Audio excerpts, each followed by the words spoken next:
When he woke in the woods in the dark and the cold of the night, he'd reach out to touch the child sleeping beside him. Nights dark beyond darkness, and the days more gray each one than what had gone before. Like the onset of some cold glaucoma dimming away the world. His hand rose and fell softly with each precious breath. He pushed away the plastic tarpaulin and raised himself in the stinking robes and blankets and looked toward the east for any light, but there was none. In the dream from which he'd wakened, he had wandered in a cave where the child led him by the hand, their light playing over the wet flowstone walls. Like pilgrims in a fable swallowed up and lost among the inward parts of some granitic beast. Deep stone flues where the water dripped and sang, tolling in the silence, the minutes of the earth and the hours and the days of it, and the years without cease. Until they stood in a great stone room where lay a black and ancient lake. And on the far shore a creature that raised its dripping mouth from the rimstone pool and stared into the light with eyes dead white and sightless as the eggs of spiders. It swung its head low over the water as if to take the sin of what it could not see. Crouching there, pale and naked and translucent, its alabaster bones cast up in shadow on the rocks behind it. Its bowels, its beating heart, the brain that pulsed in a dull glass bell. It swung its head from side to side and then gave out a low moan and turned and lurched away and loped soundlessly into the dark.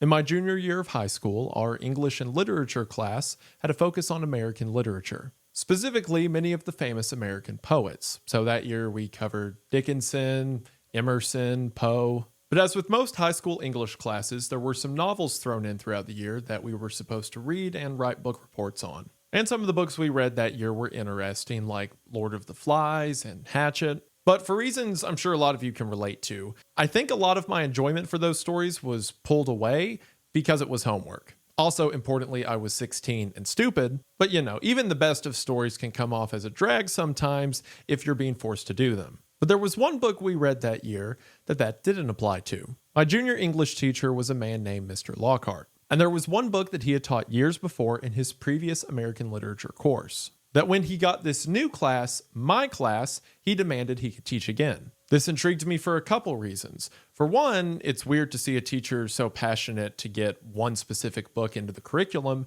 and two, I had heard about this book before. Because as a young kid into creepypastas and scary movies and spooky stories, many regarded this book as one of the darkest stories ever written. Not to mention that some parts of the book were set in the town that I grew up. So if all those details had my interest, what hooked it was the first day we talked about the book. I remember so distinctly Mr. Lockhart standing in front of the class and reading a few of the lines from the first pages of the story. And as he did, he began to cry, apologizing to the class and saying that this story is one that's very powerful to him and one that's very impactful to any father. For the first time I could remember, I was excited to do my homework, and I went home that night and read the entire book. That story became what is still today my favorite book, and it introduced me to my favorite author. But more than that, it ignited an already kindling love of stories that I had into a fire. And that fire continued to burn until I had to make a YouTube channel to talk about some of my favorites. So my favorite book, and the one that directly led me to talking in front of a camera to you all now, is Cormac McCarthy's The Road. The Road is a story that's so special to me, I've been hesitant to talk about it. Sure, I've talked about McCarthy's other works like No Country for Old Men and Blood Meridian, the second of which being one of the most popular videos on the channel. But anytime I would think about talking about The Road, I'd be almost scared to. Like, how do you talk about something that means so much to you personally? I mean, what if you miss something or you get something wrong? But as many of you know, I recently became a father, and one of the core points of this book is fatherhood. So I guess now's as good of a time as ever, and I should probably also tell you what this book's about. The Road follows a father and son as they make their way through a post-apocalyptic America. We get some clues as to what the apocalypse might have been, but for the sake of the story, it doesn't matter. What matters is the relationship between the father and son as they brave this horrifying new world. A world full of such terrible occurrences that it's given the book the reputation as one of the darkest stories ever written. Which I'm going to give a big viewer discretion to this whole video. The book deals with topics like cannibalism and child death and other things you've come to know and love on this channel. I would never call the book gratuitous, especially because of the context in which these events show up, but it is there if you're sensitive to that. And of course, most importantly, The Road to me is a very important book. It's a once-in-a-lifetime experience, and it's not one that I want to ruin for you. So there will be a link to the book in the description below. Please check it out for yourself first, and then come back and we can talk about it. Stories like this are too important to let your first experience be made murky with someone's interpretation. But aside from just the literal events described, the philosophy of the book is so interesting. Sometimes conveyed through dreams, like what you heard at the start of the video, the opening words of the book. Sometimes hinted through characters and dialogue. It all comes together to create a narrative that is so cohesive and compelling that I am equally excited as I am nervous to talk about it. So hopefully you decide to talk about it with me. And if all of this sounds interesting to you, then stick around after the ad as we talk about the misery and fire of Cormac McCarthy's The Road. While it might be fun to read about someone starving to death, you shouldn't do that to yourself. But now, healthy, delicious meals have never been easier, thanks to today's sponsor, Factor. Factor delivers fresh, never frozen, chef-crafted, and dietitian-approved meals straight to your door. They're ready to heat and eat in just 2 minutes, and they're designed to support your wellness journey. Factor can help eliminate the stress around cooking, planning, or cleanup so you can stay focused on your goals. Every week, Factor has over 100 rotating meal options. And not just meals, but things like salads, shakes, breakfast, and more. They're doubling up on things like their protein options and their seafood options. And they can accommodate any dietary restriction you have, such as keto, gluten, or you can even swap protein options to fit whatever's right for you. And as I mentioned, there's virtually no prep or cleanup as they're ready to make in just 2 minutes. Most of us get short on time, so we neglect our health in order to eat something that's cheap and quick. But now you can have something that's cheap and quick and good for you and tastes really good as well. Factor will send me meals for things that I think have no business being in a microwave. Things like fish or tofu or steak. Somehow, whatever they're doing to their food just works. And I believe a lot of it comes down to their food quality. Factor bans over 175 ingredients, things like refined seed oils or artificial sugars, in order to give you nutrient-dense foods that focus on your energy and health. As of late, Factor hasn't sent me a meal I haven't liked. It feels like I'm having a cheat day without the guilt. So if you want to get in on this fantastic product, then now's the perfect time. That's because if you head to factor75.com or click the link in the description and use code WendigoonFB50, you'll get 50% off your first Factor box plus free breakfast for a year. That's right, half off your first box and free breakfast for a year while your subscription lasts. Again, head to the link in the description at factor75.com and use code WendigoonFB50 to get in on this incredible offer today. Thank you all for watching the ad. Thank you to Factor for sponsoring the channel. Their link will be in the description. We are now back to the video. We are going to go ahead and get into it, but as always, thank you for watching. Also, I feel like I should point out I'm not just wearing a bandage to like cosplay. I wrecked a dirt bike because I'm stupid. But if there ever was a time to be stupid, it would be now because it matches the aesthetics for this video. Anyway, in the opening of the book is a dedication to Cormac McCarthy's son, John Francis McCarthy. John was born in 1999, according to the internet, so at the time of the book's publication, he would have been 6 or 7 years old. Because of that, it's apparent, as Cormac would later go on to state, that his relationship with his son was his influence for this story. We already got some of the key ideas of the book out of the way in the introduction. The world is dark in a way that's hard to imagine. We'll later see that the sun itself is blotted out by a gray sky. So if the day is that dark, you could imagine how dark it is at night. Dark beyond dark, as the story says. The condition of the man and the boy is dire. Food, as you can imagine, is scarce. The world has been like this for some years now. Their clothes and blankets stink, filth upon filth, years of rot and decay. We can imagine the two of them emaciated and suffering and not too far from dead, but in the midst of this misery, there's a light. The light being the boy, something that's personified in the father's first dream. He walks through a dark cave as the child's light guides him. But regardless of the light, there's something monstrous in here. Something horrific, growling, and ancient. At the back of this cave, or this world he finds himself in the dream, the boy is precious, but there's a monster around the corner. We get further clues to the state of the world in the first lines after the dream. With the first gray light, he rose and left the boy sleeping, and walked out to the road and squatted and studied the country to the south. Barren, silent, godless. He thought the month was October, but he wasn't sure. He hadn't kept a calendar for years. They were moving south. There'd be no surviving another winter here. As I said, no one's seen the sun for years. Along with the darkness, the world has brought a coldness to it. As we'll see, everywhere it seems to snow and freeze, but in the north, winters are particularly rough. So, with no other objective, the man and his boy are going south. There's a few narrative dynamics that need no introduction. Like, in several instances, it's the job of the writer to make you care about characters within a story, or at least care about their relationship. If we're introduced to two people, the story needs to establish if they hate each other, love each other, if they're here by their own decisions or someone else's, etc. But there's a few relationships that kind of cut through the red tape. For example, if you show a husband and wife, it's assumed that they like each other. The same can be said about brother and sister, mother and daughter, and father and son. Now, obviously, these relationships don't have to be typical. The writer can subvert expectations wherever they want. But when we hear those titles, we naturally assume a bond. So with this father taking his son to the south, normally that would be all we need to assume these two care about each other. But in spite of that, McCarthy gives one of the most powerful mandates that I think I've ever heard in a story. After looking at the countryside through his binoculars, the story says, he lowered the glasses and pulled down the cotton mask from his face and wiped his nose on the back of his wrist and then glassed the country again. Then he just sat there, holding the binoculars and watching the ashen daylight congeal over the land. He knew only that the child was his warrant. He said, if he is not the word of God, God never spoke.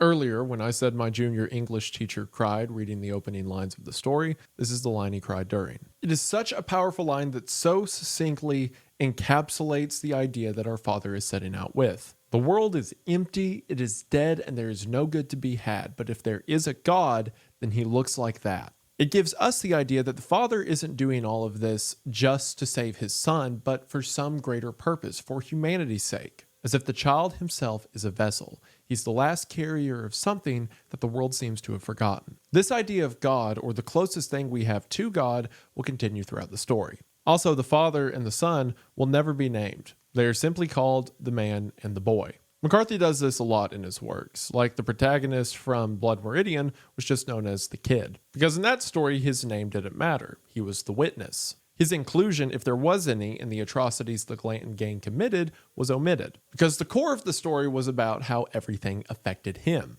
If the things he saw changed him as a person for better or worse by the time of the story's end. In that way, the kid was a stand-in for something greater. A pseudonym for true humanity that witnessed atrocities and allowed them to pass by without delay. Because of that, he doesn't need a name. He's just the kid. And here in this story, the man and the boy are much the same, but we'll talk about how later. We get some description as to how the two of them live. All of their belongings are in a grocery cart. One they undoubtedly scavenged from some decrepit grocery store, and now used to haul all of their belongings, from tarps to old cornmeal cakes. Food is scarce, but the man rations what food he has between him and the boy. Much of the dialogue between the man and the boy feels authentic. There are very few moments of them pondering things, or telling stories, or describing the world around them. I mean, they've been in this world for years now. Any conversation like that, they've already had. Instead, most of their dialogue is simply what it needs to be, reassurances. The boy turned in the blankets. Then he opened his eyes.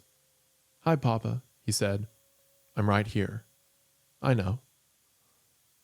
Just a simple assurance that the father is here and the boy is safe. This is also a good time to point out, if you're not familiar with McCarthy's work, that he doesn't like punctuation. Like straight up, he has said before, why would I want to cover up the page in silly little marks? So he just doesn't do it. I didn't even know you could do that before I started reading his stuff. If you don't like quotation marks or colons or semicolons, you just pretend like they don't exist, I guess. Because of that, moments of dialogue like that are just text on the page that occurs after each other. The only indicator we get that the speaker has switched is a new indent. But because of the way different characters speak and flow in dialogue, it's not really confusing as to who's talking. Now, sure, part of that is McCarthy's skill as a writer, but also like 99% of the dialogue is between a grown man and a child, so there's normally not a lot of wiggle room. The father pushes the grocery cart that has an old motorcycle mirror attached to it. That way he can always keep his eyes forward, but have an idea if something's coming behind them. Animals in this world seem to be completely extinct, but there's other people out there. In addition to that, both he and the boy have on a backpack to carry essential things in case they need to ditch the shopping cart. The only weapon they have is an old revolver, a revolver of which they only have 2 bullets. As they press on into the day, the story says, "Then they set out along the blacktop in the gunmetal light, shuffling through the ash. Each, the other's world entire." The only translator or understanding the boy has for the world around him is the man. And the only thing that makes sense to the man, the only thing worth pushing on for, is the boy. The two need each other in a way that's hard to put into words. There's also the mention of them shuffling through the ash. Again, we don't know exactly how this apocalypse happened, but we know it involved a lot of fire. Or at the very least, it caused a lot of fire. Perhaps a meteor hit the Earth, perhaps there was some massive solar event, perhaps a nuclear war. Whatever it is, it killed all plant life, killed out all animal life, and has almost killed out all human life. In addition to this, ash rains around the world constantly. Like snow, it hangs in the air and coats everything. In most apocalyptic stories, there is a hope for a world beyond, regardless if it's zombies or a disease outbreak or natural disasters. These stories are normally underlined by the idea of a reward at the end of perseverance. If I can get through this, things will get better. If I can get through this, humanity will be okay. But the road's unique in the idea that nothing will ever be okay again. Humanity is not dying, we are extinct, and the survivors just haven't got that memo yet. Now, it's not like the road is the only story to have an inevitable extinction of humanity. Given some of the things we're going to see, it's certainly one of the most depressing. As they're walking, the two of them come to an old gas station. Everything there's been looted, if not in the immediate aftermath of this apocalyptic event, then in the years since of other travelers like themselves passing by. However, as they're making their way through the gas station, the story says this. He went into the office, dust and ash everywhere. The boy stood in the door. A metal desk, a cash register, some old automotive manuals, swollen and sodden. The linoleum was stained and curling from the leaking roof. He crossed to the desk and stood there. Then he picked up the phone and dialed the number of his father's house in that long ago. The boy watched him. "What are you doing?" he said. This is such an interesting little moment and one that I haven't seen discussed enough regarding this book. Because there's this subtle underlining throughout the book of the father's declining mentality. Or if not necessarily a decline, a rejection of the state he finds himself in. I believe the father here knew that this was a senseless act, but it was an act nonetheless, and one that he could do. In a world where so much agency was ripped from him, it's been a while since he picked up a phone and called his dad's house. And of course, there's the obvious connection between him being the father now and trying to call someone who will never pick up, someone who was a father to him. They get a little bit away from the gas station before the father remarks that they're being sloppy. There's more stuff they could have salvaged from there that other people have left. So they go back, take all the empty oil quarts and turn them upside down into one oil jug. By the time they're done, they have a half quart of motor oil that they can use for their campsite lantern. The boy remarks that this means his dad can read him a story tonight. Obviously, the most human element of the book is the boy. He's a picture of innocence in a world that's long since forgotten. So because of that, moments like that where the boy is excited in the midst of everything that his dad gets to read him a bedtime story is refreshing but stands in almost comedic contrast to the world around him. And moments like that further emphasize to us what the father sees in him. Even if you're at your wit's end and want it all to be over, if your son asks you to read a story, how could you not keep pushing on? For the two, it seems that every night is a fight against the elements. The world is cold in the day and it is freezing at night. Add to this that rainstorms seem to be near constant. They keep tarps with them to lay over top of them as they sleep curled into each other. Being too cold can be a problem, but being too cold and wet is dangerous. So in one of their first nights when they see it beginning to rain, they put a tarp over the shopping cart and make their way to a large rock, curling up in the dry dirt under the rock for the night. In the deep dark, the boy asks if it's okay if they can leave the lamp on for a little bit, to which the father replies, "Yes, of course we can." Logically, this doesn't make any sense. They need to conserve their resources. But to the father, what point is there beyond making his son comfortable? That night, laying in the dark under the stone, the two have this conversation. He was a long time going to sleep. After a while, he turned and looked at the man. His face in the small light streaked with black from the rain like some old-world thespian.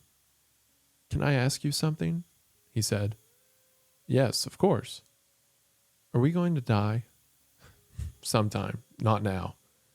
"And we're still going south?" "Yes." "So we'll be warm?" "Yes." "Okay." "Okay, what?" "Nothing, just okay." "Go to sleep."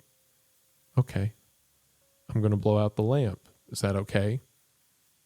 Yes, that's okay. And then later, in the darkness, can I ask you something? Yes, of course you can. What would you do if I died? If you died, I would want to die too. So you could be with me? Yes, so I could be with you. Okay. This is what I mean by most of the dialogue feels like what it would be, just reassurances. The boy afraid that they're going to die and the father correcting him, and then saying that if the boy were to die, his father would be right behind him to make sure he's safe. There's a few moments that most often happen after the father and son have a conversation where it seems McCarthy kind of muses on the nature of this all.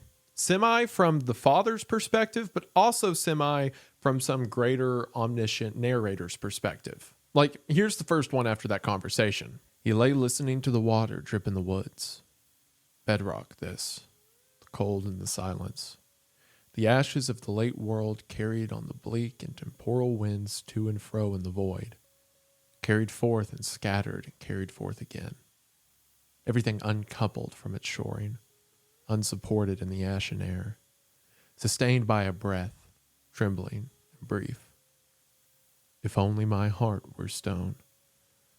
See, otherwise this could just be descriptions of the world, but that use of my at the end is interesting, because the book is written from a third-person omniscient perspective. Sure, we're with the father and son the whole time, but neither of them are the ones telling the story. The story is about the two of them, not from one of the two of them. Now, you could say perhaps this final sentence, if only my heart were stone, is just something the father's saying to himself. But it's here where McCarthy's lack of punctuation almost becomes an agent within the story. Because if there were quotation marks, we'd know for sure if this was the narrator speaking or if this was the father speaking. But because we don't have that, everything's drawn into question. Is this entire paragraph the father thinking to himself? Is this instead McCarthy as the narrator having his heart break over the notion of this situation? I also find the language used in that paragraph to be interesting. The description that everything is uncoupled, untethered from its shoring. I mean, the world's been made into ash. The ash that's in the air that floats around with your breath is from every part of the world all at once. It describes the air as unsupported, trembling, and brief, and then says, I wish my heart was stone, drawing the connection between someone's heart and the world around it. Again, this could all be from the father's perspective, but it also points to the idea that perhaps there's something greater at play. I won't necessarily say the supernatural, but the story certainly has hintings of a power, of some force, of some agency, of some design. I mean, that was kind of defined by the father's commission. If the boy were not the word of God, then God never spoke. Meaning God or something godlike must be out there that gave this child to this man. It's not an accident that he is here to protect him. Because of that, moments like this, where we get these musings or we get these little descriptors, especially after the father and son speak, almost feel like they're coming from God or something godlike. That whatever power exists in the universe, whatever power put these two together, is watching them. In some sense, we are reading a book, and this might as well be the narrator, right? But it seems that nearly the narrator is a part of the story. That there is some force watching them, and his heart breaks for the boy and the father. This idea of a greater agency will be touched on more as we go along. But for now, it seems they've come to the same conclusion we have. What a horrible thing for a son to have to ask his father. And immediately after this, it seems that the father has his own questions for this higher power as well. He woke before dawn and watched the gray day break, slow and half opaque. He rose while the boy slept and pulled on his shoes, and wrapped in his blanket, he walked out through the trees. He descended into a grike in the stone, and there he crouched coughing. And he coughed for a long time. Then he just knelt in the ashes. He raised his face to the paling day. Are you there? He whispered. Will I see you at last? Have you a neck by which to throttle you? Have you a heart? Damn you eternally, have you a soul? Oh God, he whispered. Oh God. If the story wasn't depressing enough, we're now dealt another crushing reality. Dad's dying. And the worst part about it is he knows it. His boy can't be more than 8, maybe 9 years old. This world is harsh and violent, and it's kill or be killed. And the father knows that if he's gone, what chance does his son have? So he makes his appeal to heaven, and it's one out of anger. Not to stave off his own death for his sake. If it were up to him, that'd probably be something comforting by now. but the misery that he must die for his son's sake, crying out to God, saying if he has a throat, he'll choke him, and if he could damn him, he would. From his perspective, it seems to be a cruel joke. God commissioned him to take care of this boy. Now he's going to take him out of the picture before he can. The two of them walk through the next day and come across a burned city. Nothing to scavenge, as all's been made to ash. These fires, whatever they came from, swept up forests, cities, roads, cars, and people. As they're walking through the streets, they see the bodies of many, charred and dried. In the midst of this, he pulls the boy into him and says, "The things you put into your head are there forever." The boy asks, "You forget some things, don't you?" And the father says, "Yes, you forget what you want to remember, and you remember what you want to forget." Immediately after this, we get a flashback of the father's life, something the father would probably want to forget. It's just a simple description of a day he and his uncle went out to collect firewood. They went out on a boat, collected firewood, and relaxed on the lake afterwards. It was a quiet day, but at the end it says, "This was the perfect day of his childhood. This the day to shape the days upon." This memory works twofold for the father. While normally you may think memories of the good times are a relief, something to hold on to. But in a world like this, that lake isn't there anymore. His uncle isn't there anymore. And days like that are never coming back. So in contrast to now, it's almost like a ghost that haunts him. Something so perfect that he'll never see again. And to the boy, it's something unfathomable. We'll learn later that the boy was born after the world came to be this. Things like that, things like relaxing or collecting firewood or times of leisure are just ideas. It shows a dissonance between the father and son, but also a misery for the father. The boy is unburdened by things he wants to forget. The world simply is. There is no greater point to try to go back to or one to sulk over. Perhaps the reason he can keep his humanity is because he's unburdened by the idea of a greater one. The two of them continue south. Regardless of their direction, things are getting colder. So cold that the father falls asleep clutching his son, counting his breaths in the night. The story remarks that if they got any rain on them, they'd probably die. I know a lot of what I'm doing here is talking about narrative moments where things change in the story or quote-unquote important moments of reflection, but I also don't want it to be lost how impressive some of McCarthy's writing is. Again, I highly recommend you get the book for yourself and experience it firsthand, but to give you an idea, there's so many passages that sound like this. The blackness he woke to on those nights was sightless and impenetrable, a blackness to hurt your eyes with listening. Often he had to get up. No sound but the wind and the bare and blackened trees. He rose and stood tottering in that cold, autistic dark with his arms out held for balance while the vestibular calculations in his skull cranked out their reckonings. An old chronicle to seek out the upright. No fall but preceded by declination. He took great marching steps into the nothingness, counting them against his return. Eyes closed, arms oaring. Upright to what? Something nameless in the night, lode or matrix, to which he and the stars were common satellite, like the great pendulum in its rotunda scribing through the long day movements of the universe, of which you may say it knows nothing, and yet know it must. It's just such beautiful poetry, describing his movements through a darkness that he might as well shut his eyes to keep his bearings, to not trick his mind to try to bring in another sense it's not going to get anything from, and to describe him moving in this way as some device from the stars, something looking for a greater uprightness that seems etched into the cosmos. All this to describe a man stumbling through the dark. In the midst of this misery, the boy is still being a boy. They have masks they wear over their face to keep them from breathing in too much ash, which, is a relative statement. And the boy drew fangs on his because he's a kid and he thinks it looks cool. As they're walking, one day it begins to snow. Previously, he would set up in the morning and look with binoculars to see any smoke rising from some distant fire. But here, it seems there are none. The story says he thought the blood cults must have all consumed one another. No one traveled this road. No road agents, no marauders.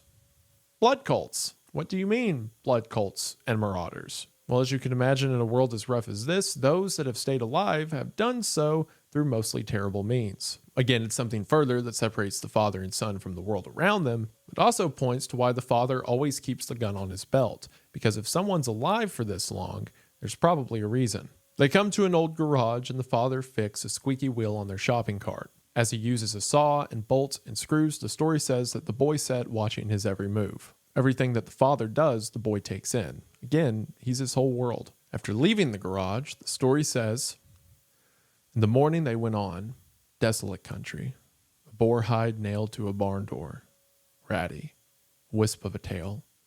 Inside the barn, 3 bodies hanging from the rafters, dried and dusty among the wan slats of light. There could be something here, the boy said. There could be some corn or something. Let's go, the man said. It's one of many times in the story we will see the aftermath of some tragedy. We don't know why these 3 people were hung in the barn, but it's probably over something that doesn't matter now. The world is graffitied in these little moments of violence.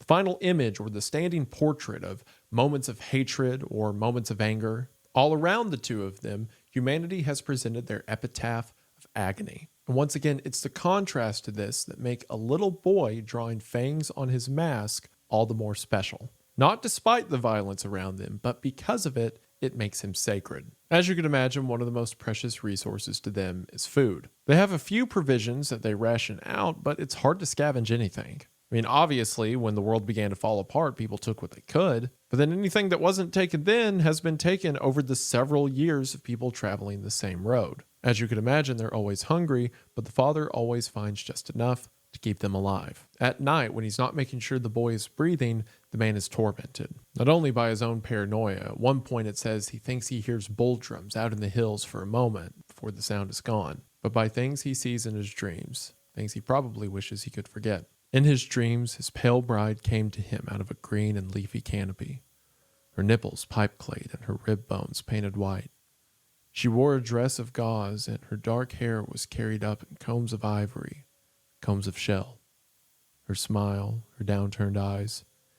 In the morning it was snowing again, beads of small gray eyes strung along the light wires overhead. He mistrusted all of that.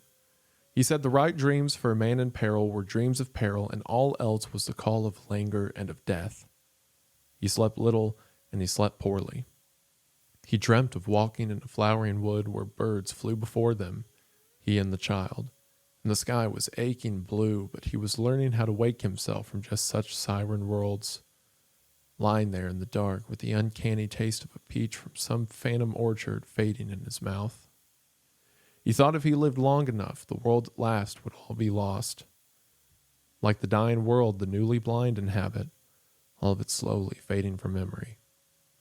From daydreams on the road, there was no waking. He plodded on. He could remember everything of her save her scent. Seated in a theater with her beside him, leaning forward, listening to the music. Gold scrollwork and scones and the tall columnar folds of the drapes at either side of the stage. She held his hand in her lap, and he could feel the tops of her stockings through the thin stuff of her summer dress. Freeze this frame. Now call down your dark and your cold and be damned. As you could imagine, if he is a father and this is his son, then at one point there was a woman. A woman who is gone now, but one who visits him in his dreams. In his dreams, he sees her as something gaudy, something apart from the world he's in now. And the dreams of her, in combination with the dreams of bright blue summer days, of birds, of him with his son, all of these are siren calls, something luring him to the other side of death, something unobtainable with the life and body he has now. But even in the day, he can't stop thinking of her. Can't stop thinking of dates they had at theaters, moments of joy, of boyhood, of love that are all extinct now. And he's simply the last dinosaur that remembered what all the others look like. Again, all of this paints the misery of everything. All the things that we know to be moments of joy, moments we look forward to, don't exist. But McCarthy counters that with what the father does with his son. He fashioned sweeps from 2 old brooms he'd found and wired them to the cart to clear the limbs from the road in front of the wheels, and stood on the rear rail like a dog musher, and they set off down the hills, guiding the cart on the curves with their bodies in the manner of bobsledders. It was the first that he'd seen the boy smile in a long time. Similar to what I said earlier, the perfect day that haunts the father. To the boy, this might as well be the perfect day. Things like joy and hope only exist in him. And in a world drained of those things, it's like the father is transporting the cure across a diseased wasteland. The boy is special because he is the boy. What else is there? While walking, the father and son come to an old dam, and the father explains to the son how dams work. It's worth pointing out here that we're never told explicitly the route the father and son take. But there are certainly clues that give us a pretty good idea. I mean, they start somewhere in the countryside and make their way down south, and there's several landmarks they pass throughout the story that are real landmarks in the United States. I think the first description we get that gives us a location is likely that of Middlesboro, Kentucky, as it talks about the father and son coming over a gap in the mountains, the Cumberland Gap, and then continuing on their way south till they get to a city with a large dam and a large bridge. This is most likely Knoxville, Tennessee. This would make sense because Knoxville, Tennessee is where Cormac McCarthy's originally from. Well, he was born in Rhode Island. He moved to Knoxville, Tennessee and grew up there, and his first several books are set there. It wasn't until he wrote Blood Meridian in 1985 that he moved to Texas and spent the rest of his life in El Paso. So because most of his early books are set in Knoxville, and the father and son are walking through locations that seem similar to the Appalachians and Knoxville, we can assume that's where our story takes place. I mean, right after the dam, they come across an old red barn that has Sea Rock City painted on the roof. There's a lookout point in northern Georgia, right on the border of Chattanooga, Tennessee, called Rock City. To advertise it back in the 50s, they had a marketing campaign where they would paint these large red barns across Tennessee, Kentucky, and the Carolinas. These red barns would be near the interstate and would have black roofs and white letters that simply said, Sea Rock City. These red barns became a staple of the South. I remember we had a Sea Rock City barn birdhouse when I was a kid. And barns like this were all over the Knoxville area. There's a pretty compelling paper that was written by Wesley G. Morgan called The Route and Roots of the Road. I'll have it linked in the description, where Morgan goes through the descriptions of the book and gives a pretty convincing account of the exact roads they took, which on a map looks something like this. Which the short version is we start to get descriptors in Middlesboro, Kentucky, and then they go south to Harrogate, Tennessee. Then they made their way west to go through Speedwell, La Follette, and Lake City, Tennessee. I don't know why they wouldn't keep going south through like Tazewell and Maynardville. Then they go through the interstate exchanges at Knoxville and get on US 441. And then from there, they make their way around Gatlinburg and shoot into the Carolinas. That probably means nothing to most of you who are listening to this, but as an East Tennessee boy, we got to get our licks in when we can. An interesting point to take away from their route is, as mentioned, it's not entirely direct. Like McCarthy grew up here. He knows how the roads work. So choices he had, like the two of them traveling west to see the dam and then looping back into Knoxville rather than just staying south and getting there quicker, point to either A, the father knew those roads were down for a reason, or B, the father wants to show these things to his son, something that will be evident when they get to South Knoxville here in a minute. The two of them pass by an old farmhouse where they find some blankets. Then they find a derelict grocery store of which all the food has been taken away. But out front is a destroyed vending machine. Sure enough, inside, the father finds a Coca-Cola. What is it, Papa? It's a treat for you. What is it? Here, sit down. He slipped the boy's knapsack straps loose and set the pack on the floor behind him, and he put his thumbnail under the aluminum clip on the top of the can and opened it. He leaned his nose to the slight fizz coming from the can and then handed it to the boy. Go ahead, he said. The boy took the can. It's bubbly, he said. Go ahead. He looked at his father and then tilted the can and drank. He sat there thinking about it. It's really good, he said. Yes, it is. You have some, Papa. I want you to drink it. You have some. He took the can and sipped it and handed it back. You drink it, he said. Let's just sit here. It's because I won't ever get to drink another one, isn't it? Ever is a long time. Okay, the boy said. Again, these little moments of what used to be. A father sharing a Coke with his son. Things that previously were taken for granted, but they mean so much in this world. It's also kind of funny hearing names like Coca-Cola and Rock City mentioned here. Relics of something now long gone with meanings that most have forgotten. After passing over what is likely the Henley Street Bridge leading to South Knoxville, and seeing the wreckage of destroyed and sunken boats in the water, the man takes the boy to his old house. In real life, Cormac McCarthy grew up in a house in South Knoxville. So, in a sort of meta moment, the father from the story grew up in a house in the same location. The boy stood looking at it. The peeling wooden clapboards were largely gone from the lower walls for firewood, leaving the studs and the insulation exposed. The rotted screening from the back porch lay on the concrete terrace. Are we going in? Why not? I'm scared. Don't you want to see where I used to live? No. It'll be okay. There could be somebody here. I don't think so. But suppose there is. He stood looking up at the gable to his old room. He looked at the boy. Do you want to wait here? No, you always say that. I'm sorry. I know, but you do. We'll get to the father's nostalgia for his childhood home in a minute, but there's another interesting note here that we see for the first time. The boy seems to be afraid of homes. This won't be the last time this happens. There's several points in the story where he's afraid of entering a house. Now, on the surface, this sounds counterintuitive. I mean, they're constantly afraid of getting rained on or freezing to death, so you'd think the boy would take comfort in being inside of a structure. There's a couple reasons I think the boy might feel this way. For one, I think the boy may not like the houses from a practical sense. I mean, it's not like any of these houses are insulated or have beds or safe rooms. So from an objective point, it's just a place as cold as any other where it's harder to see what's coming for you. If the home offers no heat or security, then it might as well be a series of mazes and doors that you're unfamiliar with. At least on the road, you can see something before it gets to you. But I also think there might be a psychological reason for the boy's fear. As mentioned earlier, the world we live in, the world that his father grew up in,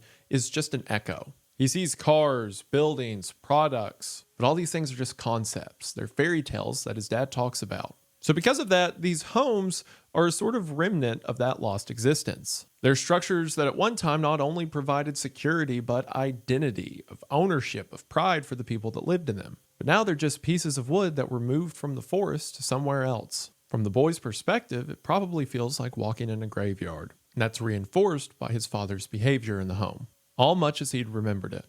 The room's empty. In the small room off the dining room, there was a bare iron cot, a metal folding table, the same cast iron coal grate in the small fireplace. The pine paneling was gone from the walls, leaving just the furring strips. He stood there. He felt with his thumb in the painted wood of the mantel the pinholes from tacks that held stockings 40 years ago. This is where we used to have Christmas when I was a boy. He turned and looked out at the waste of the yard, a tangle of dead lilac, the shape of a hedge. On cold winter nights when the electricity was out in a storm, we would sit at the fire here, me and my sisters, doing our homework. The boy watched him, watched shapes claiming him he could not see. We should go, Papa, he said. Yes, the man said, but he didn't. I love that description of someone being reclaimed by their remembrance, shapes claiming him that the boy could not see. But of course, these points have to be terrifying to the boy because they're all things the boy has no concept of. And sure, he's heard about them, but he has no experience with sisters or homework or Christmas. Again, it's the dad digging up memories from a world the boy's never lived in. They walked through the dining room where the fire brick in the hearth was as yellow as the day it was laid because his mother could not bear to see it blackened. The floor buckled from the rainwater. In the living room, the bones of a small animal dismembered and placed in a pile. Possibly a cat. A glass tumbler by the door. The boy gripped his hand. They went up the stairs and turned and went down the hallway. Small cones of damp plaster standing in the floor. The wooden lathes of the ceiling exposed. He stood in the doorway to his room. A small space under the eaves. This is where I used to sleep. My cot was against this wall. In the nights in their thousands to dream the dreams of a child's imaginings, worlds rich or fearful such as might offer themselves, but never the one to be. He pushed open the closet door, half expecting to find his childhood things. Raw cold daylight fell through from the roof, gray as his heart. We should go, Papa. Can we go? Yes, we can go. I'm scared. I know. I'm sorry. I'm really scared. It's all right. We shouldn't have come. Similar to the father trying to dial his father's phone number and dreaming of a woman he's lost. It's like his brain can't let go of what used to be, because how could it? But to the boy, his father keeps trying to resurrect spirits that might as well be folklore. And as the father said earlier, a man in peril should have dreams of peril, because dreams of what was might as well be a call from the grave. It's almost reminiscent of someone going through a breakup. Even though they know they shouldn't, they can't help but think about the relationship, think about all the good times they had. Even if it's self-destructive and bad for them, and they know that, it seems easier than letting go. But here, the thing that pulls him out of his childhood house, and the same thing that encourages him to keep going and not give in to the seduction of what used to be, is his son. If there is ever a reason to get over it and move on, it's him. Days later, they sleep on the side of the road and feel a massive earthquake. It seems that these things tend to come and go from time to time. The world is physically falling apart as it's already fallen apart societally. As said, this story isn't one that's going to have a happy ending for humanity. Our fate's been sealed by the setting itself. We then get a passage that tells us a little bit of what the road looked like right when the apocalypse began. In those first years, the roads were peopled with refugees shrouded up in their clothing, wearing masks and goggles, sitting in their rags by the side of the road like ruined aviators, their barrows heaped with shoddy, towing wagons or carts, their eyes bright in their skulls, creedless shells of men tottering down the causeways like migrants in a feverland. The frailty of everything revealed at last. Old and troubling issues resolved into nothingness and night. The last instance of a thing takes the class with it. Turns out the light and is gone. Look around you. Ever is a long time. But the boy knew what he knew. That ever is no time at all. I love the line, the last instance of a thing takes the class with it. Because if you're at the end of the line, then what's the point in carrying on tradition? But in this sense, the boy almost has a wisdom. Ever is no time at all. Regardless of how long humanity has existed or will exist, it exists right now. The boy has no concern for what used to be, just what is. One night as the father watches the boy sleeping, the story says, "Can you do it? When the time comes, can you?" Now again, this could be the father speaking to himself, but it could also be this omniscient narrator speaking to the father. When the time comes, well, you have the strength to do it. We'll see what this "it" is later, but it's again the idea that there is some greater something looking over their journey. If not guiding it, at least watching it.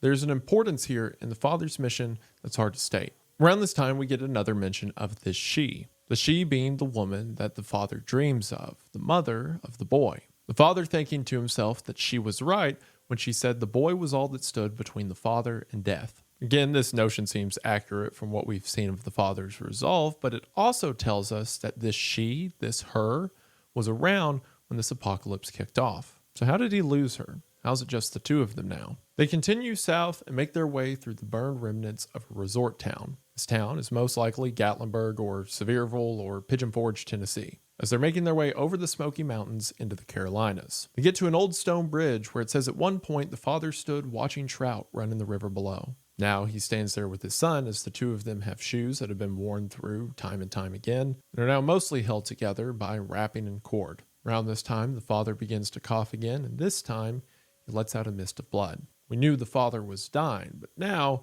it seems it won't be long. That night as they sit around the camp, the father is laying down as he watches his son throw wood on the fire. And of this, the story says, the boy's shadow crossed over him, carrying an armload of wood. He watched him stoke the flames. God's own fire drake. The sparks rushed upward and died in the starless dark.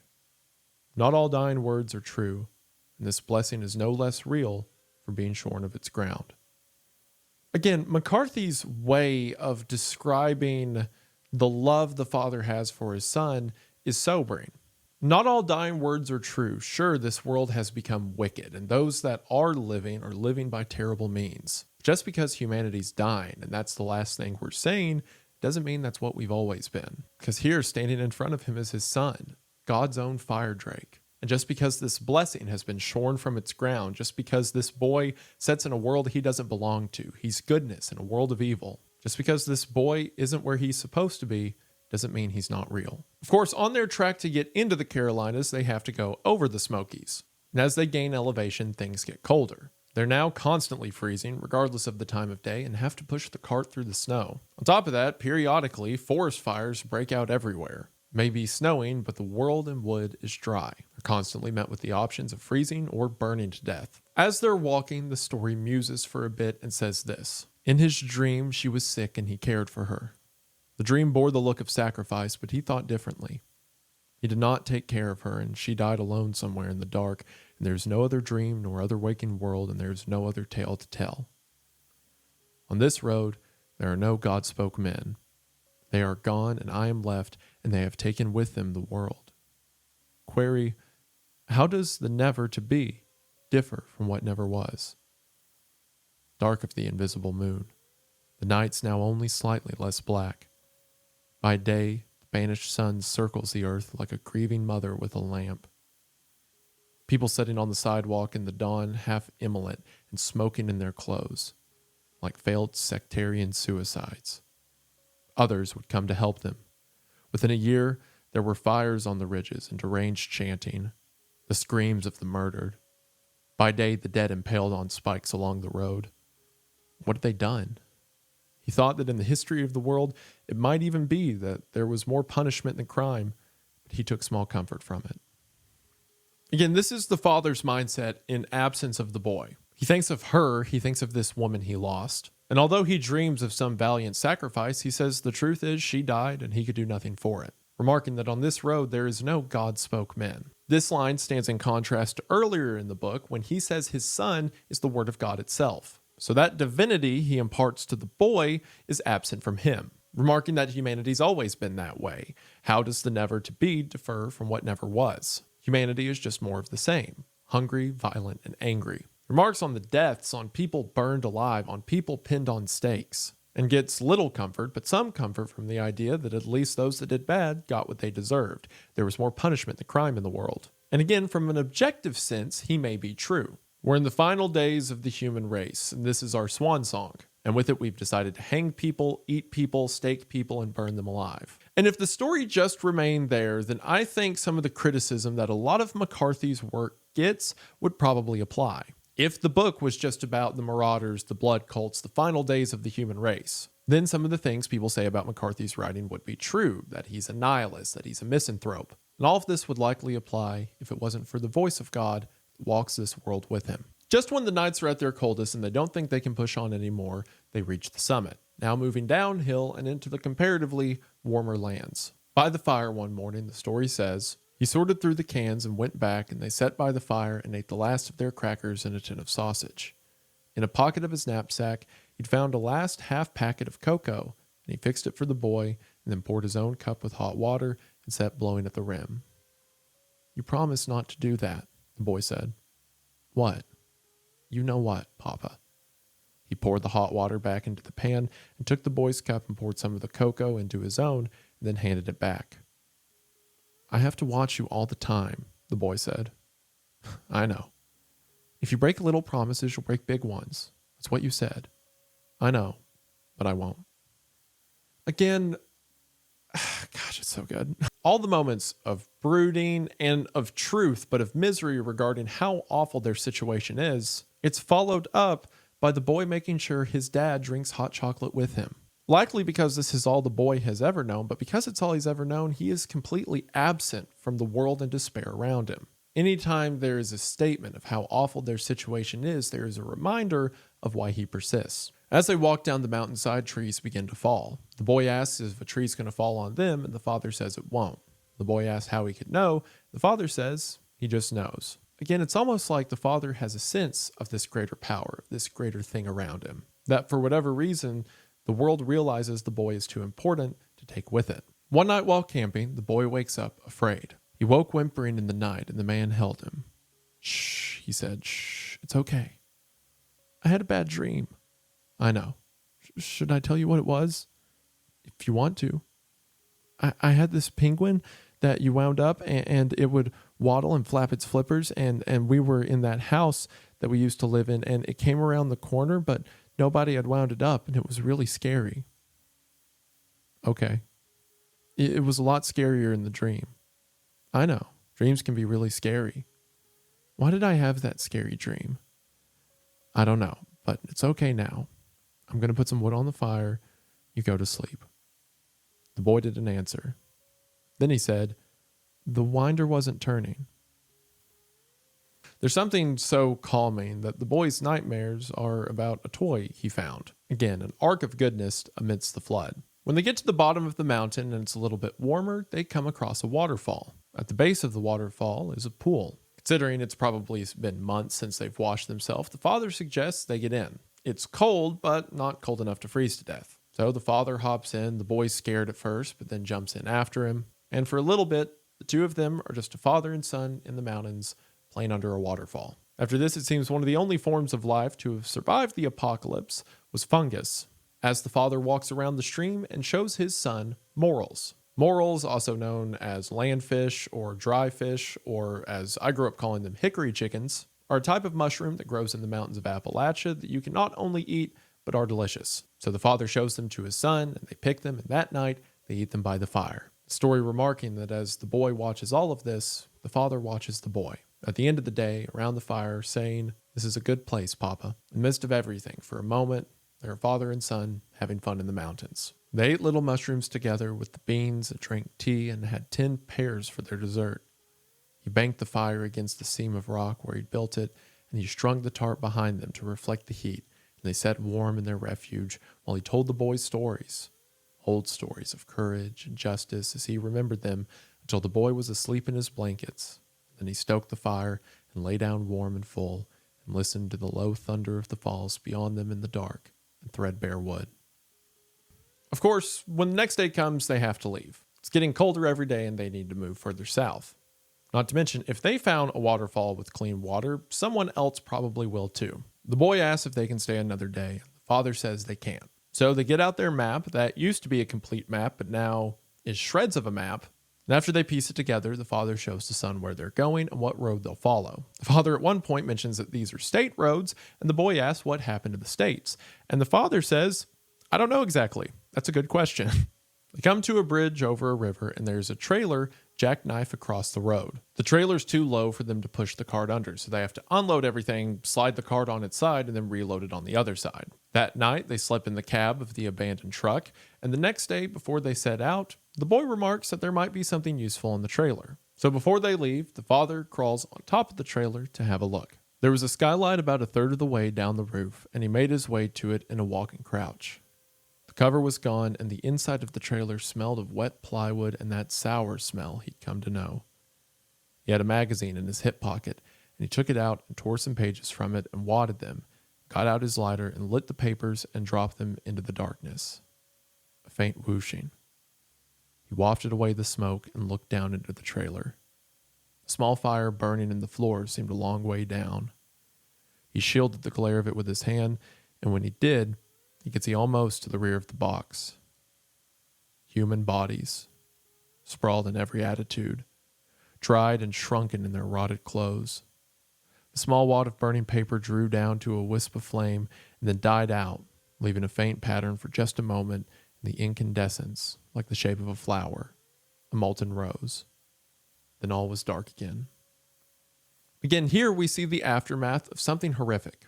We don't know when this trailer is from, but we can assume from the bodies that it was some point after the apocalypse. So were these people prisoners or slaves locked up after the truck was abandoned? Were they refugees thinking they were heading south to somewhere greater, only for the driver to be pulled out of the car and them left to their fate? We don't know, but the story continues from here and doesn't mention them again. Another terrifying image that goes to show how the man and the boy are walking through the ashes and final moments of what used to be. One night it storms, and the next day there's a great fire on the hillside. Seems that in the night, lightning struck something and started another blaze. The fire is far enough away in front of them that they're safe, but close enough that while traveling the next day, they have to stop. The road they're stepping on becomes hot and soft. The fire is nearby. So the father and son wait before they continue on. When they continue on, they find another set of footprints in the hot pavement. Someone who seemed to not care to walk on the melted roadway. The boy asks who it is, and the father says, "I don't know. Who is anybody?" They came upon him shuffling along the road before them, dragging one leg slightly and stopping from time to time to stand, stooped and uncertain, before setting out again. "What should we do, Papa?" "We're all right. Let's just follow and watch." "Take a look," the boy said. "Yes, take a look." They followed him a good ways, but at his pace, they were losing the day, and finally he just sat in the road and did not get up again. The boy hung on his father's coat. No one spoke. He was as burnt-looking as the country, his clothing scorched and black. One of his eyes was burnt shut, and his hair was but a nitty wig of ash upon his blackened skull. As they passed, he looked down, as if he'd done something wrong. His shoes were bound up with wire and coated with road tar, and he sat there in silence, bent over in his rags. The boy kept looking back. "Papa," he whispered, "what's wrong with the man?" "He's been struck by lightning." "Can't we help him, Papa?" "No, we can't help him." The The boy kept pulling at his coat. Papa, he said. Stop it. Can we help him, Papa? No, we can't help him. There's nothing to be done for him. They went on. The boy was crying. He kept looking back. When they got to the bottom of the hill, the man stopped and looked at him and looked back up the road. The burned man had fallen over, and at that distance, you couldn't even tell what it was. I'm sorry, he said, but we have nothing to give him. We have no way to help him. I'm sorry for what happened to him, but we can't fix it. You know that, don't you? The boy stood looking down. He nodded his head. Then they went on, and he didn't look back again. For one, talk about bad luck. To have survived the apocalypse for this long and then get struck by lightning, or be stuck in a fire caused by lightning. This explains why he recklessly walked out into the road and just began to walk down it in the bright of the day by himself. He was in his final moments, desperate for anything. The father knows his condition is helpless, but the son can't accept that. He doesn't know who this man is. He doesn't know what awful things he's had to do to survive. All the boy sees is a man that needs help. And all the father sees is something that could cause problems. It's telling that the first character we come across, other than the father and son, is a dead man walking. Someone who suffered a mortal injury, it's just taking a while to kick in. Similar to the world around him, he's still walking, but not by much. But as with everything else, this doesn't deter the boy, as the boy simply sees someone else in the world, someone to help, someone to share experience with. This is the only world he's ever known, after all. Why would he not care for those he shares it with? And in that moment, we're taken back to a conversation that the man had with his wife when all of this began. We're survivors, he told her across the flame of the lamp. Survivors, she said. Yes. What in God's name are you talking about? We're not survivors. We're the walking dead in a horror film. I'm begging you. I don't care. I don't care if you cry. It doesn't mean anything to me. Please. Stop it. I'm begging you. I'll do anything. Such as what? I should have done it a long time ago, when there were 3 bullets in the gun instead of 2. I was stupid. We've been over all this. I didn't bring myself to this. I was brought, and now I'm done. I thought about not even telling you, and that probably would have been best. You have 2 bullets, and then what? You can't protect us. You said you would die for us, but what good's that? I'd take him with me if it weren't for you. You know I would. It's the right thing to do. You're talking crazy. No, I'm speaking the truth. Sooner or later, they will catch us and they will kill us. They will rape me. They'll rape him. They're going to rape us and kill us and eat us, and you won't face it. You'd rather wait for it to happen. But I can't. I can't. She sat there smoking a slender length of dried grapevine as if it were some rare cherub, holding it with a certain elegance, her other hand across her knees where she'd drawn them up. She watched him across the small flame. We used to talk about death, she said. We don't anymore. Why is that? I don't know. It's because it's here. There's nothing left to talk about. I wouldn't leave you. I don't care. It's meaningless. You can think of me as a faithless slut if you like. I've taken a new lover. You can give me what you cannot. Death is not a lover. Oh, yes, he is. Please don't do this. I'm sorry. I can't do it alone. Then don't. I can't help you. They say that women dream of danger to those in their care and men of danger to themselves, but I don't dream at all. You say you can't? Then don't do it. That's all. Because I'm done with my own whorish heart, and I've been for a long time. You talk about taking a stand, but there's no stand to take. My heart was ripped out of me the night he was born, so don't ask for sorrow now. There is none. Maybe you'll be good at this. I doubt it, but who knows? The one thing I can tell you is that you won't survive for yourself. I know because I never would have come this far.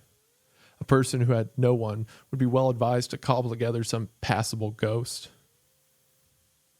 Breathe it into being and coax it along with words of love. Offer it each phantom crumb and shield it from harm with your body. As for me, my only hope is for eternal nothingness. And I hope it with all my heart. He didn't answer. You have no argument because there is none. Will you tell him goodbye? No, I will not.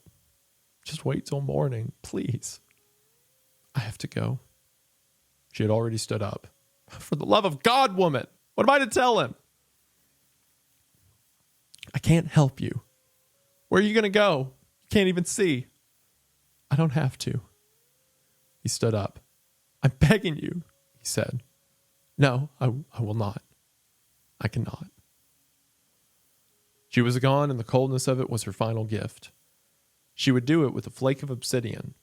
He taught her himself, sharper than steel, the edge an atom thick. And she was right. There was no argument. The 100 nights they'd set up debating the pros and cons of self-destruction with the earnestness of philosophers chained to a madhouse wall.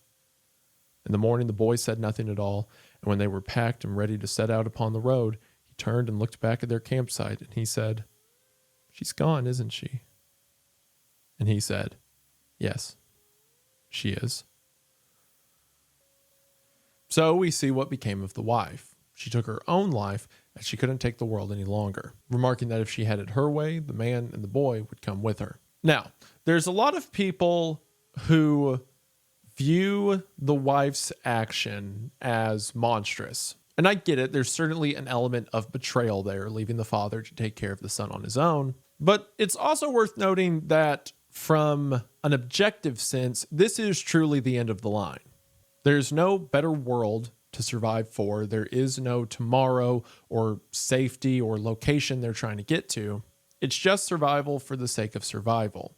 And when you quit surviving, things get really bad. She's right. There's bands of rapists and blood cults everywhere. She says her heart was ripped out of her the night her son was born, likely because she realized she had brought a life into the world that would only know suffering. And death in this world is certainly a comfort. I mean, it tempts the father every night. It says that the two of them would set up and talk about all the values of death, all the great things that could come with it. When she decided it was the best option, he wouldn't follow. It's easy to look at her actions as cowardice, especially with the context of the rest of the book of how long the father and son have survived, if harshly. But I more so view her decision as one made out of grief, especially because of the line that her heart was ripped out the night her son was born. As a father, I obviously think that a father can have a pretty strong bond with their child, but it pales in comparison to the physical connection that a mother has with her child. To grow life within you and then bring it into the world is a mighty cause. Now the mother feels like she's done that and cast her child into hell. While the father sees everything in his son that can be,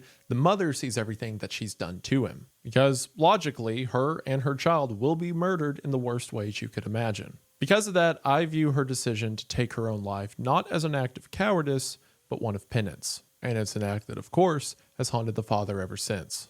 We get one final mention of the beginning of the apocalypse, this paragraph. Always so deliberate, hardly surprised by the most outlandish advents.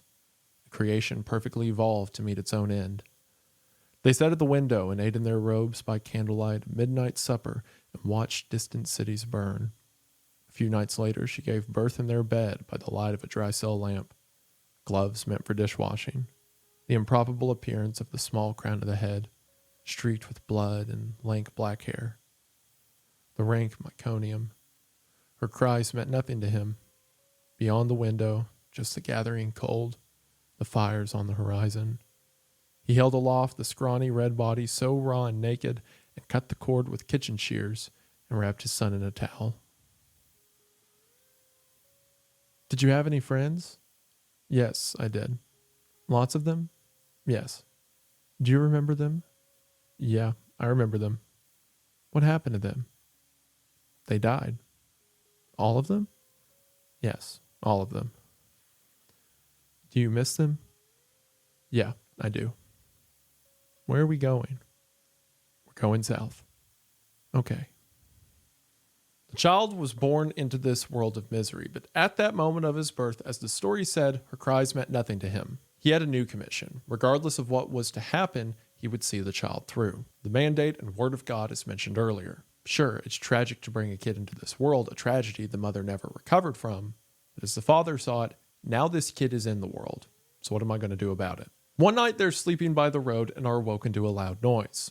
They look to the road and see a band of marauders walking from the direction they just came. They're wearing a concoction of old canister masks and biohazard suits. No guns, but instead carrying clubs and lengths of pipe. At the back of them was a large diesel truck, something rare in these parts. Quickly, the man grabs the shopping cart and tips it over where hopefully it won't be seen. He grabs the boy, who's terrified, and says they have to run. As the diesel truck passes, he sees several men standing in the back, some of them holding rifles. It's apparent that if the men are spotted, they're dead. They crouch down out of sight, and then suddenly the diesel truck dies. Any piece of technology is on its last legs. This probably happens a lot. Now it's happened right next to them, so while they try to get it working, members of the Marauders begin to fan out into the woods. After some time, the father raises his head, and 20 feet away is one of the Marauders coming to take a leak. The two see each other and freeze, and the father pulls his pistol. He cocked the pistol and held it on the man, and the man stood with one hand out at his side. The dirty, crumpled paint mask that he wore, sucking in and out. Just keep coming. He looked at the road. Don't look back there. Look at me. If you call out, you're dead. He came forward, holding his belt by one hand.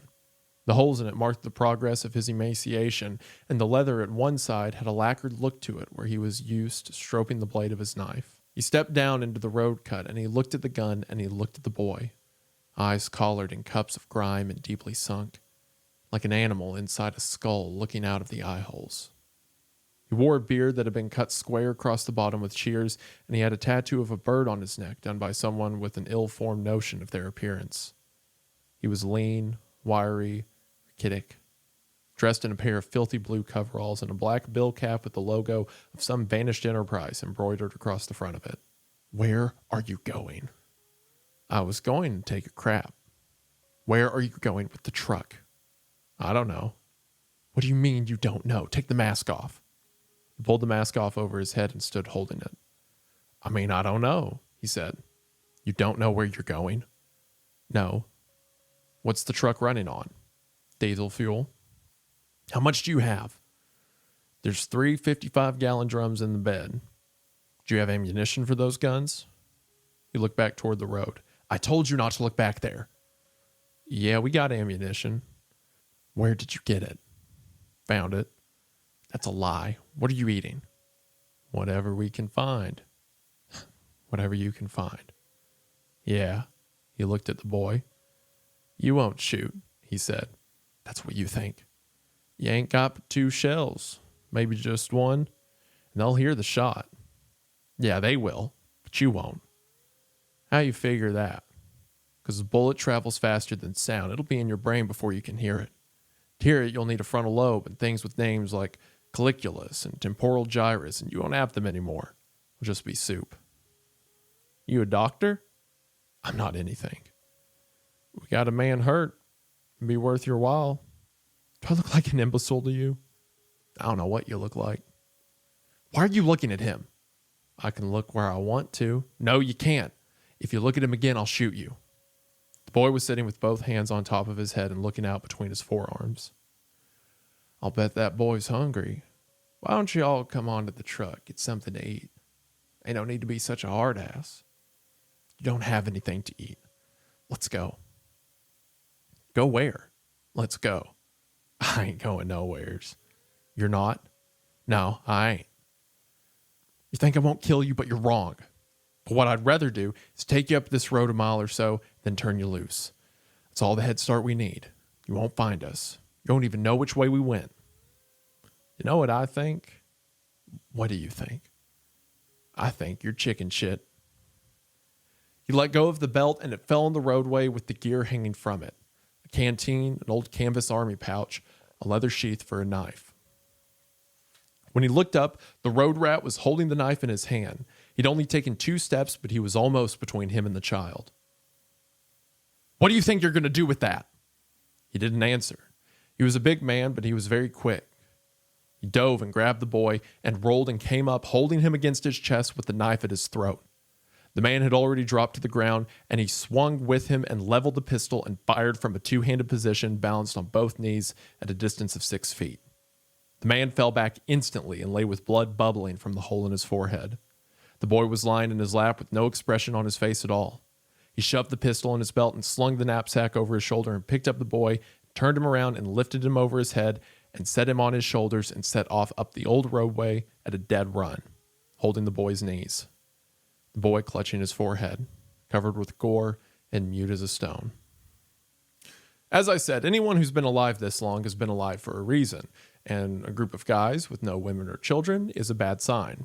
If that marauder got the two of them to step out of the woods, they'd both be dead. And as soon as the marauder reached for the boy, the father didn't hesitate to put a bullet in his skull. But now, obviously, everyone heard that and they need to run now. He runs for a couple miles and then they hunker down in the woods. He can hear the men looking for them, but they never get close. The book mentions that while the men are searching, they never call to each other.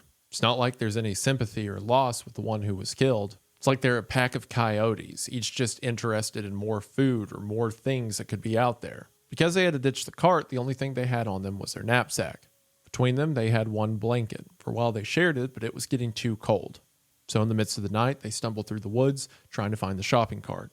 At one point, the boy falls and cannot be made to get up again. So the father wraps him in the blanket and his own jacket. The story recounts that there is one round now left in the gun and says, "You will not face the truth, you will not." This seems to be the father's thought towards the child.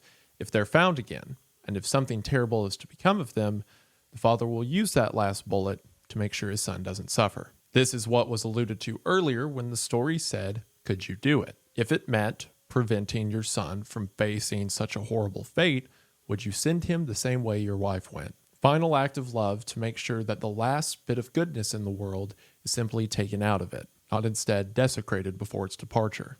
After a day, the father finds where the marauders made camp. Because there were so many of them, they just camped in the middle of the road. Charred wood remains in the road next to ash and bones. Seems that nothing goes to waste out here. So when the father killed the man, that's now just another food source for the marauders. The father wants his son to wait by the road while he goes to look for the grocery cart. The son, who hasn't spoken up until this point, begs to go with him, but the father instead gives the son the gun. The boy doesn't want to take it, but the father says, "I didn't ask if you wanted it. Take it." The father finds the grocery cart, but it's been ransacked. The only thing left were some books and some toys for the boy. So now, without food or supplies beyond what's in his backpack, they take what they still have, put it in the shopping cart, and continue down the road. As they're walking, the boy becomes tired, so the father carries him. When they get into a campsite that night, the boy doesn't want his father to leave for firewood, but his father says he'll be close enough that he'll hear the boy if he calls. It's obvious that this situation has terrified him. The only things they had in the father's backpack were 5 tins of food, binoculars, a half-pint bottle of gasoline, almost full, a bottle of water, a pair of pliers, and 2 spoons. The backpack hasn't bought a ton of time for the two of them to live. The boy's still covered in blood, so when they get to a bridge with a river, the father begins to wash his hair. The water's so cold that the boy cries, but the father knows that it'd be best to take care of this. He dried him with the blanket, kneeling there in the glow of the light with the shadow of the bridge's understructure broken across the palisade of tree trunks beyond the creek. "This is my child," he said. "I wash a dead man's brains out of his hair. That is my job." Then he wrapped him in the blanket and carried him to the fire. The boy sat tottering. The man watched him that he not topple in the flames. He kicked holes in the sand for the boy's hips and shoulders where he would sleep, and he sat holding him while he tousled his hair before the fire to dry it. All of this like some ancient anointing. So be it. Evoke the forms. Where you've nothing else, construct ceremonies out of the air and breathe upon them. I like the weight given to it. He's just washing his son's hair, but in this world, that might as well be an anointing, a ritual. That night, as the boy sleeps, the story says that the father sat beside him and stroked his pale and tangled hair. Golden chalice, good to house a god. Before saying, "Please don't tell me how the story ends." Again, this boy is precious beyond what the world or the father can truly state. Eventually, after this long period of not speaking, the father talks to the boy. "I should have been more careful," he said. The boy didn't answer. "You have to talk to me." "Okay. You wanted to know what the bad guys look like? Now you know. It may happen again. My job is to take care of you. I was appointed to do that by God. I'll kill anyone who touches you. Do you understand?" "Yes." He sat there cowled in the blanket. After a while, he looked up. "Are we still the good guys?" he said. "Yes, we're still the good guys. And we always will be?" "Yeah, we always will be." "Okay." It's comforting how simple the child's outlook is. There's the good guys and they're the bad guys, and as long as they stayed the good guys, they'll be okay. But it's also true in a world full of marauders and killers. Anything that keeps this child alive is worth keeping. The father found a piece of reed and made a flute for the boy out of it. He gives it to the boy, and at some point while they're walking down the road the next day, the boy begins to play, and the story says this. The boy took it wordlessly. After a while, he fell back, and after a while, the man could hear him playing. A formless music for the age to come, or perhaps the last music on earth called up from out of the ashes of its ruin. The man turned and looked back at him. He was lost in concentration. The man thought he seemed some sad and solitary changeling child announcing the arrival of a traveling spectacle in shire and village who does not know that behind him the players have all been carried off by wolves. Again, the way McCarthy describes things is just, the child in the midst of this world playing the flute, as if he thinks behind him is some grand entourage or some grand purpose. But it's just because he's a boy and he enjoys playing. Goodness simply for the sake of it. The two of them come to the outskirts of an old town. In the distance, they can see smoke rising. It seems that someone is still here. Normally, this would be too risky, but they're desperate for food, so they start to look through the streets. The grocery stores are completely looted. The mall is completely looted, save for a couple of suit coats that they put on. They find an old house and manage to get another sheet, but no food. As the men are leaving town, the boy says he hears something. The two of them listen, and it seems to be a dog barking somewhere in the distance. As mentioned, animals are all but gone. It seems at first that the child didn't even know what a dog sounds like, as his father has to tell him that that is in fact a dog they're hearing. First thing the boy does is ask if they're going to kill it. The father says no, but the boy seems terrified by the idea that they may be so hungry that they kill a dog, to which the father bends down and tells him he promises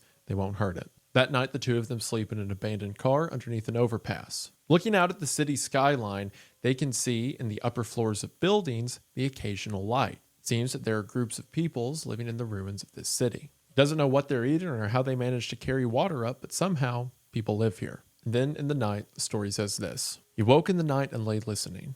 He couldn't remember where he was. The thought made him smile. "Where are we?" he said. "What is it, Papa?" "Nothing. We're okay. Go to sleep." "We're going to be okay, aren't we, Papa?" "Yes, we are. Nothing bad is going to happen to us." "That's right." "Because we're carrying the fire?" "Yes, because we're carrying the fire."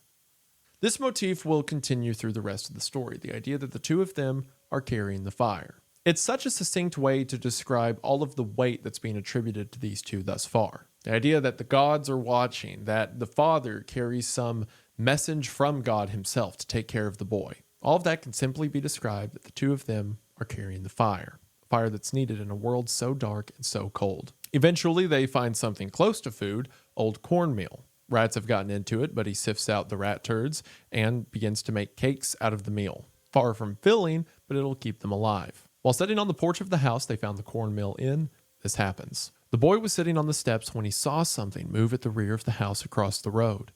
A face was looking at him. A boy, about his age, wrapped in an outsized wool coat with the sleeves turned back. He stood up. He ran across the road and up the drive. No one there. He looked toward the house, and then he ran to the bottom of the yard through the dead weeds to a still black creek. "Come back," he called. "I won't hurt you." He was standing there crying when his father came sprinting across the road and seized him by the arm. "What are you doing?" he hissed. "What are you doing?" "There's a little boy, Papa. There's a little boy." "There's no little boy. What are you doing?" "Yes, there is. I saw him." "I told you stay put. Didn't I tell you? Now we've got to go. Come on." "I just wanted to see him, Papa. I just wanted to see him." The man took him by the arm, and they went back up through the yard. The boy would not stop crying, and he would not stop looking back. "Come on," the man said. "We've got to go." "I want to see him, Papa." "There's no one to see. Do you want to die? Is that what you want?" "I don't care," the boy said, sobbing. "I don't care." The man stopped. He stopped and squatted and held him. "I'm sorry," he said. "Don't say that. You mustn't say that." As they make their way out of town, the boy begins to speak again.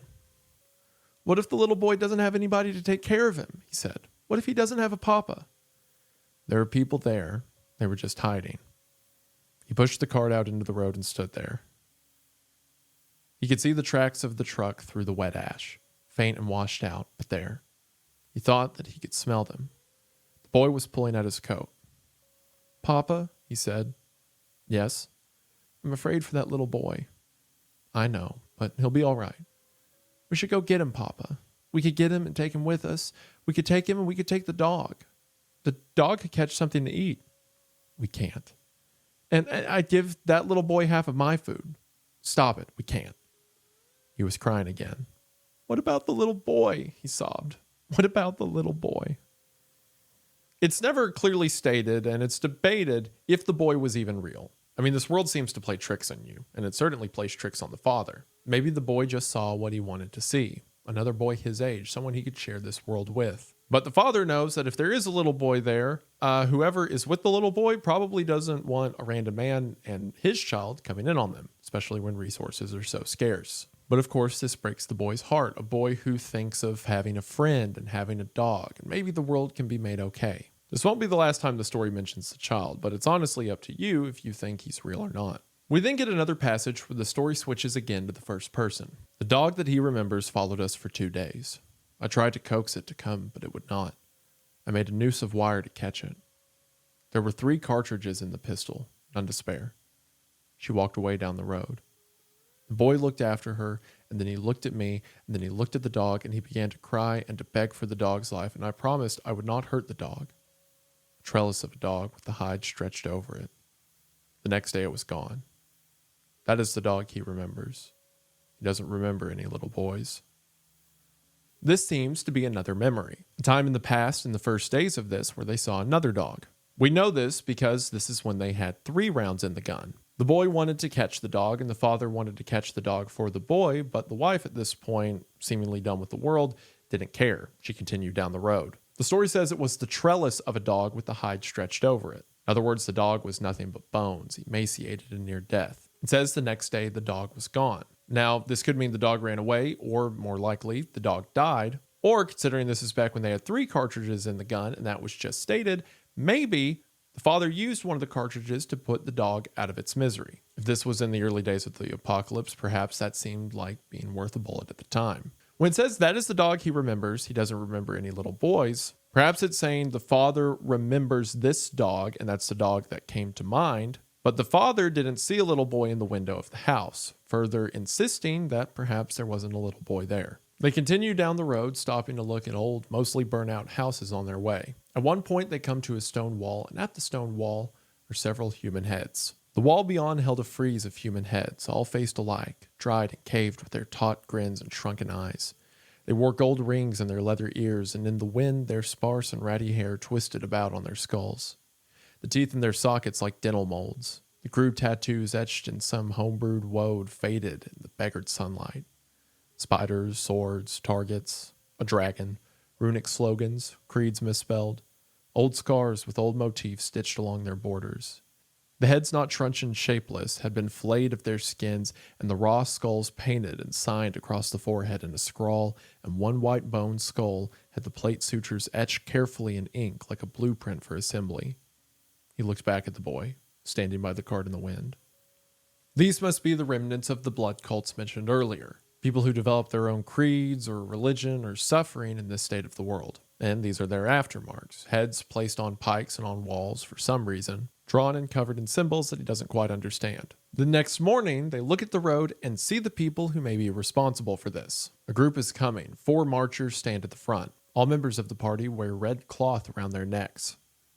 An army in tennis shoes, tramping, carrying 3-foot lengths of pipe with leather wrappings, lanyards at the wrist. Some of the pipes were threaded through with links of chain fitted at their ends with every manner of bludgeon. They clanked past, marching with a swaying gait like wind-up toys. Bearded, their breath smoking through their masks. Shh, he said, shh. The phalanx following carried spears or lances tasseled with ribbons. The long blades hammered out of truck springs at some crude forge up country. The boy lay with his face in his arms, terrified. They passed 200 feet away, the ground shuddering lightly, tramping. Behind them came wagons drawn by slaves in harness and piled with goods of war, and after that the women, perhaps a dozen in number, some of them pregnant, and lastly a supplementary consort of catamites, ill-clothed against the cold and fitted in dog collars and yoked each to each, all passed on. They lay listening. Are they gone, Papa? Yes, they're gone. Did you see them? Yes. Were they the bad guys? Yes, they were the bad guys. There's a lot of them, those bad guys. Yes, there are, but they're gone. They stood and brushed themselves off. listening to the silence in the distance. Where are they going, Papa? I don't know. They're on the move. It's not a good sign. Why isn't it a good sign? It just isn't. We need to get the map and take a look. As mentioned, those that have lived have done so through horrible means. They look like some ancient forgotten tribe using spears and clubs. They have slaves that pull their wagons, and they have women and men that they use for sexual pleasure. Since some of the women are pregnant, perhaps that's a consequence, or perhaps that's just a symptom of their enslavement. Catamites are men, most often young boys, used as sexual slaves. Seems anyone they find on the road is put to use somewhere, either pulling the cart or as one of the trophies of war. There's a reason that the boy's mother took herself out of the picture, and a reason the father keeps the last bullet for the boy. The snow begins to fall and it gets intense. The two of them, huddled underneath the tarp, try to push the cart through the snow. The boy is tired, but the man says they have to keep going. At one point, the boy says, "If we were going to die, would you tell me?" The man says, "I don't know, but we're not going to die." In the midst of the misery, when they start to make a fire, there is a kind of funny interaction. When he struck the lighter to the rich tinder, the fire crackled instantly, and he knew that it would not last long. He looked at the boy. "I've got to go for more wood," he said. "I'll be in the neighborhood, okay?" "Where's the neighborhood?" "It just means I won't be far." "Okay." Again, things we take for granted, but to the boy are completely alien. When they wake, they have to push the heavy snow off of the tarp they're under. It's getting harder and harder for the man to convince the boy to keep going. At this point, the snow is up to their knees, and it's clear they're not going to push the shopping cart through this. So they take the last few things that they're not going to be able to carry, things like an extra coat, and they cut it up and use it as more wrapping for their feet. After the father wraps the boy's foot, the boy then says it's now his turn, again looking out for his father. But with the snow coming down, they leave the cart there in the woods on the side of the road. I mean, it's not like there's a lot of food or supplies in it in the first place. It's so hard going, it takes them an hour to just go a mile. At one point, the dad turns around and sees the boy just standing there. He calls out to the boy and says, "You think we're going to die, don't you?" The boy says he thinks they're going to die without anything to eat. The father says they have water, so it's a long way to go before that happens. The father asks the boy if the boy thinks the father lies. The boy says no, but that he might lie about them dying. To which the father replies, "Okay, I might, but we're not dying." That night they build a fire and camp nearly in the middle of the road. The next day when they wake up, in the road, there are tire tracks. Tracks that seem to have been from a wagon, and the footsteps in the middle seem to imply a man-pushed wagon. That means in the middle of the night, while they had a large fire roaring not 50 feet away, someone walked by and didn't even look over. The father figures this probably isn't a good sign, and they need to get out of there. To cover their tracks, the two of them walk in circles around the campfire in order to confuse anyone who may be looking for them. The father figures if one person saw them the night before, then he may come back with more. Then they go into the woods to watch the road. Sure enough, two men come down the road, seemingly looking for them, or perhaps just smelling the smoke from last night. They continue on and come across an old grand house, one that surprisingly hasn't been burned down. The father says they need to go up there, but once again, the boy is afraid to enter. Father remarking that they have to have a look. They've barely eaten in the last 5 days. The house is old and dusty, but surprisingly together. It has a large porch, large windows. One of the windows is slightly open and a cord runs out of it into the yard. And as they look through the windows, the boy again begs to leave. Once again, the father says they have no choice. There are certainly signs of the apocalypse here. All of the grand cabinets and tables have had the wood ripped off of them that could be burned, but the structures themselves are still there. While looking at the otherwise empty house, the story says, piled in a windrow in one corner of the room was a great heap of clothing. Clothes and shoes, belts, coats, blankets, and old sleeping bags. He would have ample time later to think about that.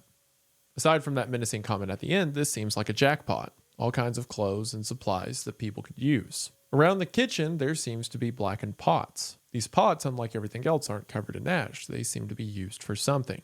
The cord they saw earlier that went out the window into the yard is tied in here to a large brass bell. Eventually, they make their way into the pantry. In the floor of this room was a door or hatch, and it was locked with a large padlock made of stacked steel plates. He stood looking at it. "Papa," the boy said. "We should go, Papa." "There's a reason this is locked." The boy pulled at his hand. He was almost in tears. "Papa," he said, "we've got to eat." "I'm not hungry, Papa, I'm not." "We need to find a pry bar or something." They pushed out through the back door, the boy hanging on to him. He shoved the pistol in his belt and stood looking out over the yard. There was a brick walkway and the twisted and wiry shape of what once had been a row of boxwoods. In the yard was an old iron harrow propped up on piers of stacked brick, and someone had wedged between the rails of it a 40-gallon cast-iron cauldron of the kind once used for rendering hogs. Underneath were the ashes of a fire and blackened billets of wood. Off to one side, a small wagon with rubber tires. All these things he saw and did not see. The far side of the yard was an old wooden smokehouse and a tool shed. He crossed, half dragging the child, and went sorting through the tools standing in a barrel under the shed roof. He came up with a long-handled spade and hefted it in his hand. "Come on," he said. There's a wagon with rubber tires, the same thing he saw in tracks in the snow. And in combination with the blackened pots he saw outside there's a large cauldron with the remnants of a fire beneath it. These are things that should be alarming to him, but he's so hungry that, as the story said, all these things he saw but did not see. Dad goes back inside and uses the tool to break open the hatch. The boy is terrified but does not want to be left at the top of the stairs alone, so he begins to descend down the staircase with his dad. He started down the rough wooden steps. He ducked his head and then flicked the lighter and swung the flame out over the darkness like an offering. Coldness and damp, an ungodly stench. The boy clutched at his coat. He could see part of a stone wall, clay floor, an old mattress darkly stained. He crouched and stepped down again and held out the light. Huddled against the back wall were naked people, male and female, all trying to hide, shielding their faces with their hands. On the mattress lay a man with his legs gone to the hip and the stumps of them blackened and burnt. The smell was hideous. "God," he whispered. Then, one by one, they turned and blinked in the pitiful light. "Help us," they whispered. "Please help us." "Christ," he said. "Oh, Christ."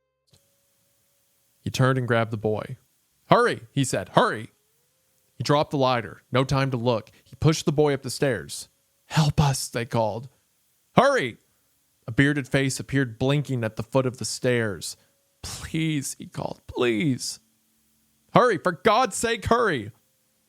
He shoved the boy through the hatch and sent him sprawling. He stood and got hold of the door and swung it over and let it slam down, and he turned to grab the boy, but the boy had gotten up and was doing his little dance of terror. "For the love of God, will you come on?" he hissed. But the boy was pointing out the window, and when he looked, he went cold all over. Coming across the field toward the house were 4 bearded men and 2 women. He grabbed the boy by the hand.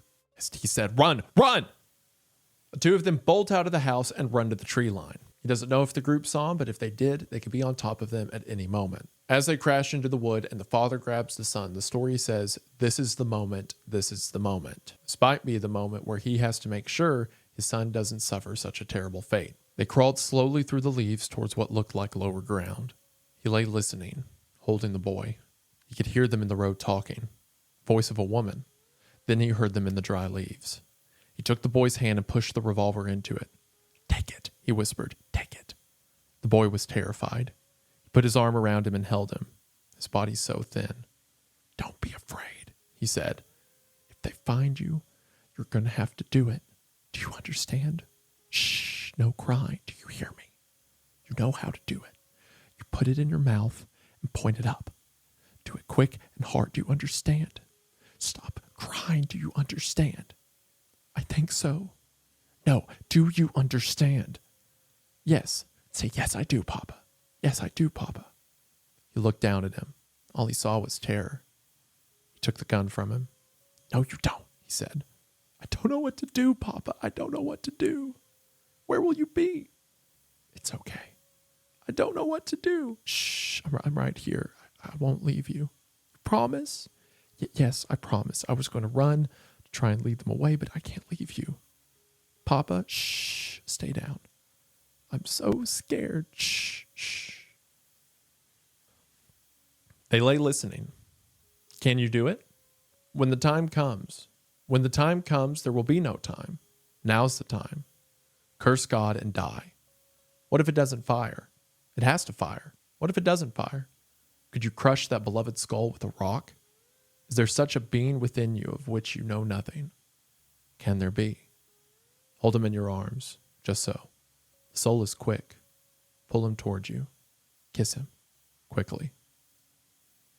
What a terrifying thing for a father to have to teach their child. How to kill themselves if the need arises. And as the story almost interrogates the father, could you do it? If the gun didn't work, could you do it with a rock? Could you do anything to make sure he didn't suffer the fate you saw in the basement? It seems that what the two came across was a cannibal farm. People captured from the side of the road, hence the pile of old sleeping bags, blankets, and clothes, and then thrown into the cellar where their limbs are cut piece by piece. All of that cooked in the hog cauldron mentioned outside, and it seems that it was one of these people that passed them on the side of the road. Although, since there was only one set of footprints in the wagon, they were probably by themselves. When they got back to the house, they told the others, and that's the two men who the father saw walking down the road after they hid in the woods. Everything they've seen is the depths of evil with little reprieve. They lay there in the ditch, and eventually the footsteps cease. Of course, the father isn't going to take any chances, so they stay there into the night. It's terribly cold, but the father has a blanket in his knapsack that he puts over the boy, and eventually the boy falls asleep. Through the night, the father hears terrible screaming coming from the house, and he begins to think on the things he saw. On their way up to the house, they saw a large box that looked kind of like a child's play place. The father realizes that this is likely a point for a lookout. One of the cannibals sits in the box and has the wire to the bell ran all the way down to the box. If they see anyone coming from the road, they simply pull the string, alerting everyone into the house, and then they descend on whoever the traveler might be. It's unlikely this group of 6 could deal with groups like the Marauders, but a father and son are easy prey. He wakes the boy and they begin walking through the night.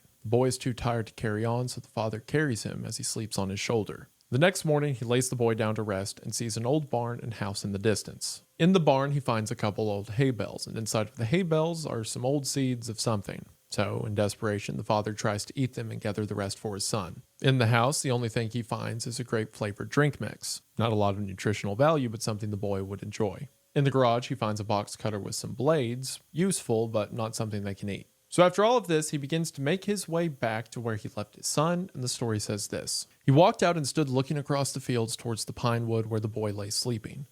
He walked up through the orchard, and then he stopped again. He'd stepped on something. He took a step back and knelt and parted the grass with his hands. It was an apple. He picked it up and held it to the light, hard and brown and shriveled. He wiped it with the cloth and bit into it, dry and almost tasteless, but an apple. He ate it entire, seeds and all. He held the stem between his thumb and forefinger and let it drop, then he went treading softly through the grass. His feet were still wrapped in the remnants of the coat and the shreds of tarp, and he set and untied them and stuffed the wrappings in his pocket and went down the rows barefoot. By the time he got to the bottom of the orchard, he had 4 more apples, and he put them in his pocket and came back. He went row by row till he trod a puzzle in the grass. He had more apples than he could carry. He felt out the spaces about the trunks and filled his pockets full, and he piled apples in the hood of his parka behind his head, carried apples stacked along his forearm against his chest. The remnants of plant life buried beneath an old orchard. Again, right when things are at their worst, right when the two of them are likely to starve to death, apples, an extinct fruit, finds itself in the ground. On top of that, the garden had a cistern, so he uses mason jars from the house to fill up clean drinking water. So when he gets back and wakes the boy up, they eat apples, have clean water, and even get a little bit of grape drink. The boy remarking, "You did good, Papa." But no good moment goes unpunished, because immediately after this, as they're walking down the road, it begins to rain. The two become dangerously cold, and the story said it was as long a night as he could remember out of a great plenty of such nights. Boy can't continue any further, and they're forced to lay on the wet ground, underneath a pile of old blankets, coats, and a tarp. They draw out their clothes the next morning, and the boy asks for a fire, to which the father tells the boy he dropped the lighter in the cannibal basement. If the father finds some flint, he can use the gasoline they have to start a fire, but the lighter is a lifesaver in this world, and now it's gone. The two have yet to talk about what they encountered until finally the son speaks. The boy lay with his head in the man's lap. After a while, he said, "They're going to kill those people, aren't they?" "Yes." "Why do they have to do that?" "I don't know." "Are they going to eat them?" "I don't know." "They're going to eat them, aren't they?" "Yes." "And we couldn't help them because then they'd eat us too?" "Yes." "And that's why we couldn't help them?" "Yes." "Okay." Again, even in the midst of everything, the thought at the front of the boy's mind is helping people. He saw people in these dire conditions, and he's sad that they weren't able to get them out of there. I mean, there's nothing the father and son could have done. He only has 1 bullet, and there were 6 of them. But regardless, what weighs on the boy's mind is how now the world's just a little bit worse. As they continue down the road, they speak again. "What is it?" the man said. "Nothing. We'll find something to eat. We always do." The boy didn't answer. The man watched him. "That's not it, is it?" "It's okay. Tell me." The boy looked away down the road. "Hey, I want you to tell me it's okay." He shook his head. "Look at me," the man said. He turned and looked. He looked like he'd been crying. "Just tell me. We wouldn't ever eat anybody, would we?" "No, of course not. Even if we were starving? We're starving now." "You said we weren't." "I said we weren't dying. I didn't say we weren't starving." "But we wouldn't." "No, we wouldn't." "No matter what?" "No matter what." "Because we're the good guys?" "Yes." "And we're carrying the fire?" "And we're carrying the fire. Yes." "Okay." Sometimes the dialogue from the boy sounds like an angel stepping through a battlefield. At first, his concern was the people they couldn't save, and now it's the concern that him and his father would ever stoop to such lows. Keep in mind, this boy has seen more death and destruction and bodies and carnage than most people ever have. But his concern is that they'll do something that puts out their fire. It's interesting when you read The Road for the first time, because in the first several pages, you feel for the father, sure. You see the way the father speaks of the son, you understand the importance, and you get why the father pushes as hard as he does to live. But then as you see the depravity of this world, and you hear about the catamites and the cannibals and the marauders, and you see the way this boy reacts to everything so positively, it doesn't just become the father's motivation for the child to live, it becomes our motivation for the child to live. The boy is in such stark contrast to the world around him, how could we not need him to succeed? What at first was the father's importance becomes our importance. And McCarthy does a good job at getting all of this across in such an understated way. It's not uncommon, especially in post-apocalyptic stories, for child characters to just come off as annoying. They're always questioning what has to be done, or they're always afraid, or they're preachy. And a lot of the times we brush that aside because either they're a kid, or similar to this story, they're the last hope for humanity. But I think a lot of it is because of the brevity of the child statements. The child never goes on these tangents about how they need to continue, how they need to push forward, and the child's lines never come off as unrealistic or contrived. The child just asks questions to his father that his father answers honestly. And every now and then the child adds something like, "We're carrying the fire." It's a testament to the writing that we see the importance that McCarthy wants us to see. We understand that the boy must live, and we understand that the fire is important, because what else is there? The days continue to pass and they don't get any better. They're still starving, the nights are cold. The boy is emaciated near to nothing. It says between his near translucent skin and large eyes, he has the look of an alien. They're in such dire straits that the story says he was beginning to think that death was finally upon them, that they should find some place to hide where they would not be found. There were times when he sat watching the boy sleep that he would begin to sob uncontrollably, but it wasn't about death. He wasn't sure what it was about, but he thought it was about beauty or about goodness. Things that he'd no longer any way to think about at all. They squatted in a bleak wood and drank ditch water strained through a rag. He'd seen the boy in a dream laid out upon a cooling board and woke in horror. What he could bear in the waking world, he could not by night. He sat awake for fear the dream would return. The book goes on to describe the horror of their situation and says, borrowed time and borrowed world and borrowed eyes with which to sorrow it. It seems like this is the end of the line. The father said that a man in peril should dream of peril, and now he has dreams of his son lying dead. In some ways, perhaps that would be better for the father, perhaps that would ease his suffering, but then the final light of this world would at last be extinguished. Outside of a small town, they set in a truck to rest. There's a sign at the front of the town that warns of death. We're not told explicitly what the sign says, but we can imagine it's some group saying, if you show up in town, we'll kill you or eat you or whatever. The father asks the son if he can read it, and the boy says yes. The father tells the boy not to pay any attention to it and that everyone here is probably dead before the boy remarks, "I wish that little boy was with us." The boy is still thinking about how he might have had a friend or saved someone who needed their help. Earlier, the story mentioned that at the point of death, he would dream of what used to be. It seems that death is calling to him, as a paragraph reads, "Rich dreams now which he was loath to wake from, things no longer known in the world. The cold drove him forth to mend the fire. Memory of her crossing the lawn toward the house in the early morning in a thin rose gown that clung to her breasts. He thought each memory recalled must do some violence to its origins. As in a party game, say the word and pass it on. So be sparing. What you alter in the remembering has yet a reality, known or not. For one, the final line is an excellent notion that as we misremember things, we create a new reality out of them. But also the idea that these memories of his wife, these memories of her in a sundress, they're too beautiful to remember because every time he remembers it, it fades a little bit away. It doesn't do justice to the original. The siren song of death continues to speak to him. The father has become so delusional and paranoid that at one point they're walking through an empty house and pass a mirror, and the father aims a gun at the mirror, thinking they've come across two strangers. They continue to check out this house that's in the middle of a field and has a few satellite buildings, things like a garden shed and a tool shed. In the garden shed, there are old packets of seeds, and for some reason, he puts them in his pocket. They'll never grow again, but it's nice to think they might. He finds some old gasoline, some motor oil, more supplies, but not a lot that'll keep him alive. Until, while walking across the yard, the story says this. Crossing the grass, he felt half faint and he had to stop. He wondered if it was from smelling the gasoline. The boy was watching him. How many days to death? 10? Not so many more than that. He couldn't think. Why had he stopped? He turned and looked down at the grass. He walked back, testing the ground with his feet. He stopped and turned again. Then he went back to the shed. He returned with a garden spade, and in the place where he'd stood, he chucked the blade into the ground. It sank to half its length and stopped with a hollow wooden sound. He began to shovel away the dirt.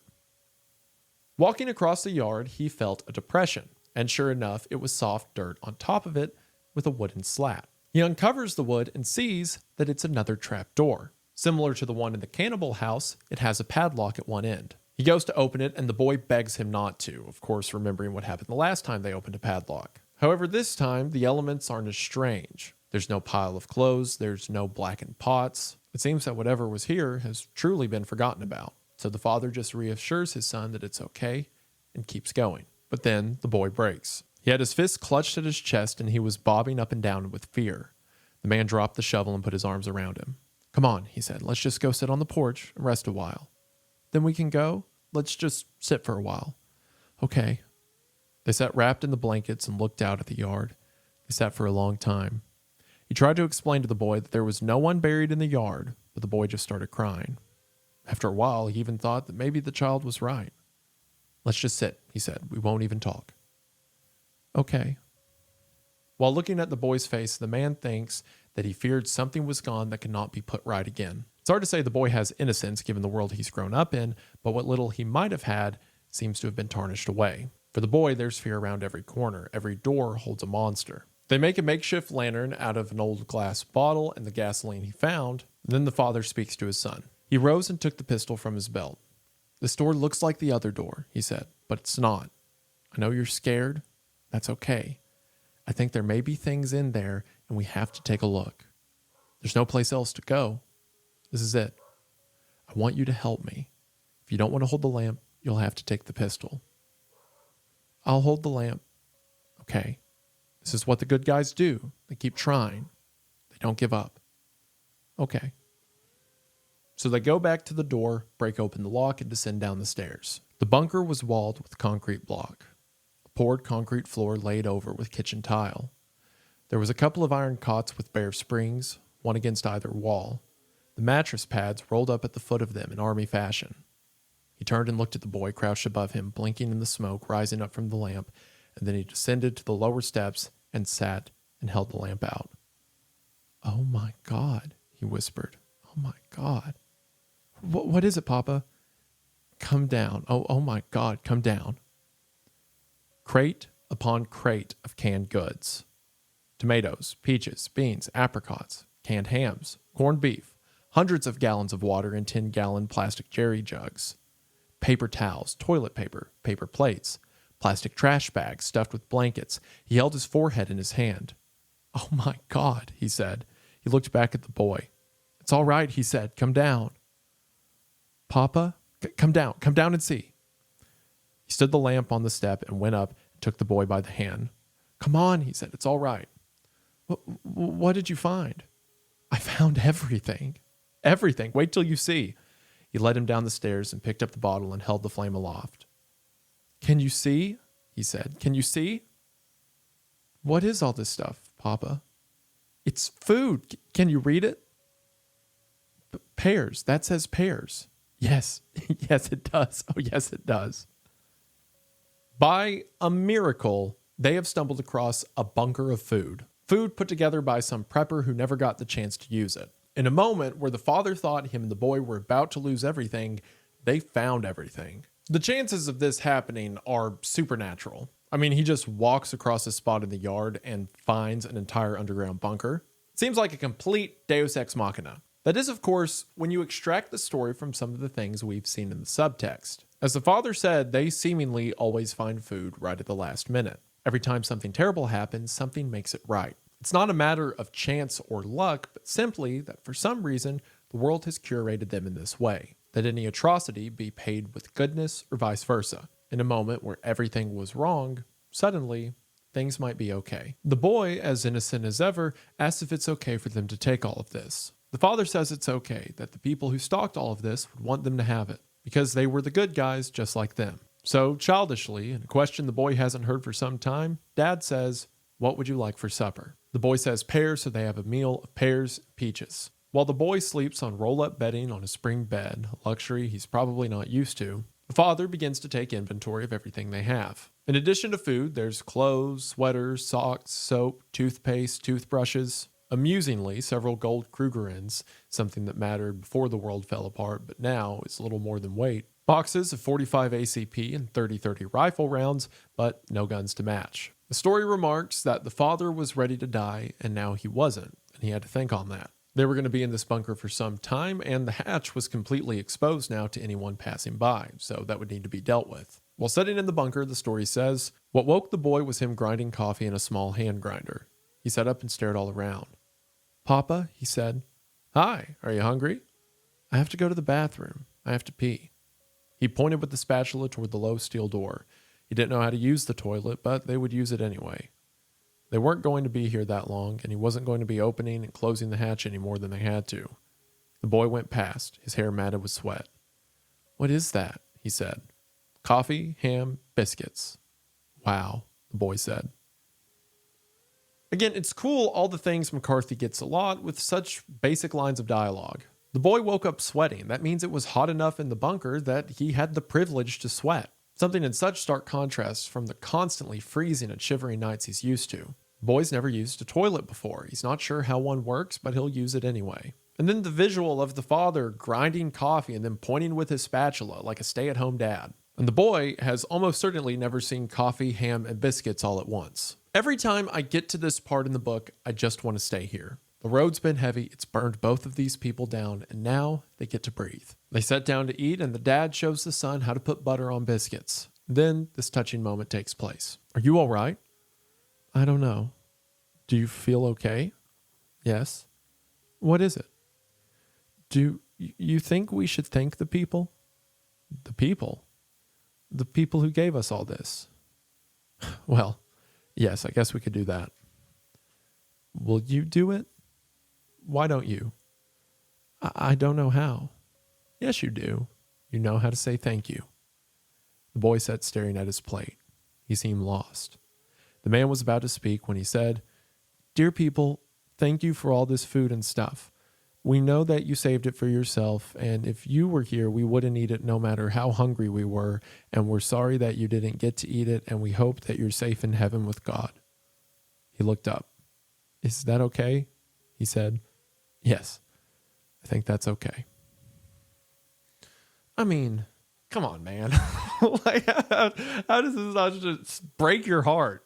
I mean, in a lesser story, it would be like the kid's ignorant, like he's oblivious to the world around him. But we know that can't be because of how much the kid's seen. He's been there for the worst of it. Like I said, the father's mission becomes ours the more the story goes on, and it's because of the goodness the child has in him. They use a burner and water, and for one of the few times in the boy's life, he gets to have a hot bath. The father gets an old mattress from the house and lays it over the door. I mean, obviously a mattress in the middle of a field is kind of conspicuous, but at least it's not, a giant door. He also remembered what happened with the marauder he shot earlier. The marauder looked at the cylinder of his revolver and saw that he only had 2 bullets. So the man whittles wood to make 5 fake bullets that he stains with soot, and then places them in the 5 empty slots in the cylinder so that if the situation arose again, someone may think he had a full count. That night, the two sit across from each other and play checkers. The boy asks how long they can stay, and the dad says, not long. Probably just another day or 2. The next day, they search the nearby town, and in the old market, they find another shopping cart. So they bring it back to the bunker, preparing to load it with supplies before they set out on the road. We could take 2 of them, the boy said. No. I could push one. You're the scout. I need you to be our lookout. What are we going to do with all the stuff? We'll just have to take what we can. Do you think somebody is coming? Yes, sometime. You said nobody was coming. I didn't mean ever. I wish we could live here. I know. We could be on the lookout. We are on the lookout. What if some good guys came? Well, I don't think we're likely to meet any good guys on the road. We're on the road. I know. If you're on the lookout all the time, does that mean that you're scared all the time? Well, I suppose you have to be scared enough to be on the lookout in the first place, to be cautious, watchful. But the rest of the time you're not scared? The rest of the time? Yeah. I don't know. Maybe you should always be on the lookout. If trouble comes when you least expect it, then maybe the thing to do is to always expect it. Do you always expect it, Papa? I do, but sometimes I might forget to be on the lookout. It's probably easy to put yourself in their shoes and ask, why don't they just stay there? Like, sure, the bunker won't last forever, but it'll last for several months, right? Well, there's a few reasons for it. For one, the whole reason they're heading south in the first place is because it's getting colder, and they're just approaching the winter months. So unless they can stay out there for the entire winter, the later they leave, the harder the travel will be. Also, the entrance to the bunker is now exposed, and sure, they have a mattress over top of it, which may look normal from a distance, but on closer inspection, someone's going to find them. Keep in mind, this isn't far from where the cannibal house was. There's people around looking for things to eat. So even if they could brave the winter, there's going to be other desperate people nearby. And also, there's of course the underlying timer at the back of all of this that the boy probably isn't aware of. Dad's dying. We don't know how much longer he has, but if he's coughing up blood, it's probably not a ton. So what happens if the father dies while they're still in the bunker? Sure, he may be comfortable for his final moments, but then his son would have nothing. He'd eat through the food, and then he'd be stuck in the cold. So even if the son doesn't want it to happen, for his sake, they have to keep pushing. The father cuts his son's hair. After his son takes a look in the mirror, he says that he looks really skinny, to which the dad remarks, "You are really skinny." The dad shaves his beard, which I'm sure was long and ratty at the time, and the first thing the son says is, "Won't you be cold?" That night it begins to rain. The father makes sure the bunker is sealed, and then he sees that his son is sweating. He pulls back his blanket, turns down the heater, and then lays into bed himself, and the story says this. When he woke again, he thought the rain had stopped, but that wasn't what woke him. He'd been visited in a dream by creatures of a kind he'd never seen before. They did not speak. He thought that they'd been crouching by the side of his cot as he slept, and then had skulked away on his awakening.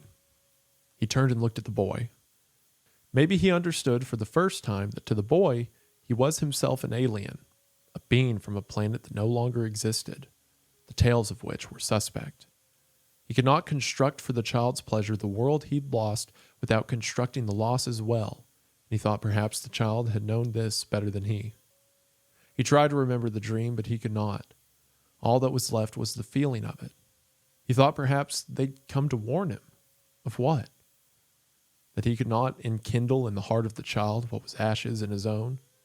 Even now, some part of him wished they never found this refuge. Some part of him always wished it to be over. The father is beginning to realize the things that we've talked about. That to the boy, things like houses, businesses, society seem like ghosts. And anytime the father tells his stories, perhaps they're delightful for the moment, but it's just reminding the son of things that used to be. It's impossible to have the story without the loss, as the book says.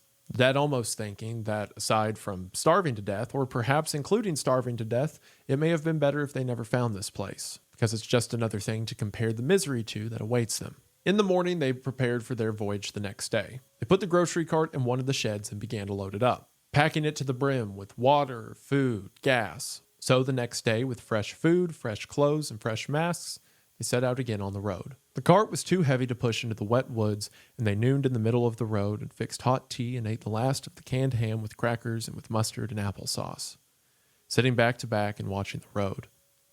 "Do you know where we are, Papa?" the boy said. "Sort of." "How sort of?" "Well, I think we're about 200 miles from the coast, as the crow flies." "As the crow flies?" "Yeah, it means going in a straight line." "Are we going to get there soon?" "Not real soon. Pretty soon. We're not going as the crow flies." "Because crows don't have to follow roads?" "Yeah. They can go wherever they want." "Yes. Do you think there might be crows somewhere?" "I don't know." "But what do you think?" "I think it's unlikely." "Could they fly to Mars or someplace?" "No, they couldn't." "Because it's too far?" "Yes. Even if they wanted to." "Even if they wanted to." "What if they tried and they just got halfway or something and then they were too tired? Would they fall back down?" "Well, they really couldn't get halfway because they'd be in space, and there's not any air in space, so they wouldn't be able to fly. And besides, it'd be too cold and they'd freeze to death." "Oh." This book has very few moments of brevity. The "oh" is probably the funniest moment in the story, which is sad. Anyway, they wouldn't know where Mars was. "Do we know where Mars is?" "Sort of." "If we had a spaceship, could we go there?" "Well, if you had a really good spaceship and you had people to help you, I suppose you could go." "Would there be food and stuff when you got there?" "No, there's nothing there." "Oh."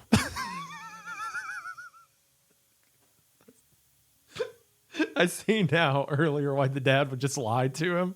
Why not be like, "Yeah, there's crows on Mars. That's where they all went. It's where all the dogs and cats went too." They sat for a long time. They sat on their folded blankets and watched the road in both directions. No wind. Nothing. After a while, the boy said, "There's not any crows, are there?" "No." "Just in books?" "Yes, just in books." "I didn't think so." "Are you ready?" "Yeah." They rose and put away their cups and the rest of the crackers. The man piled the blankets on top of the cart and fastened the tarp down. Then he stood looking at the boy. "What?" the boy said. "I know you thought we were going to die."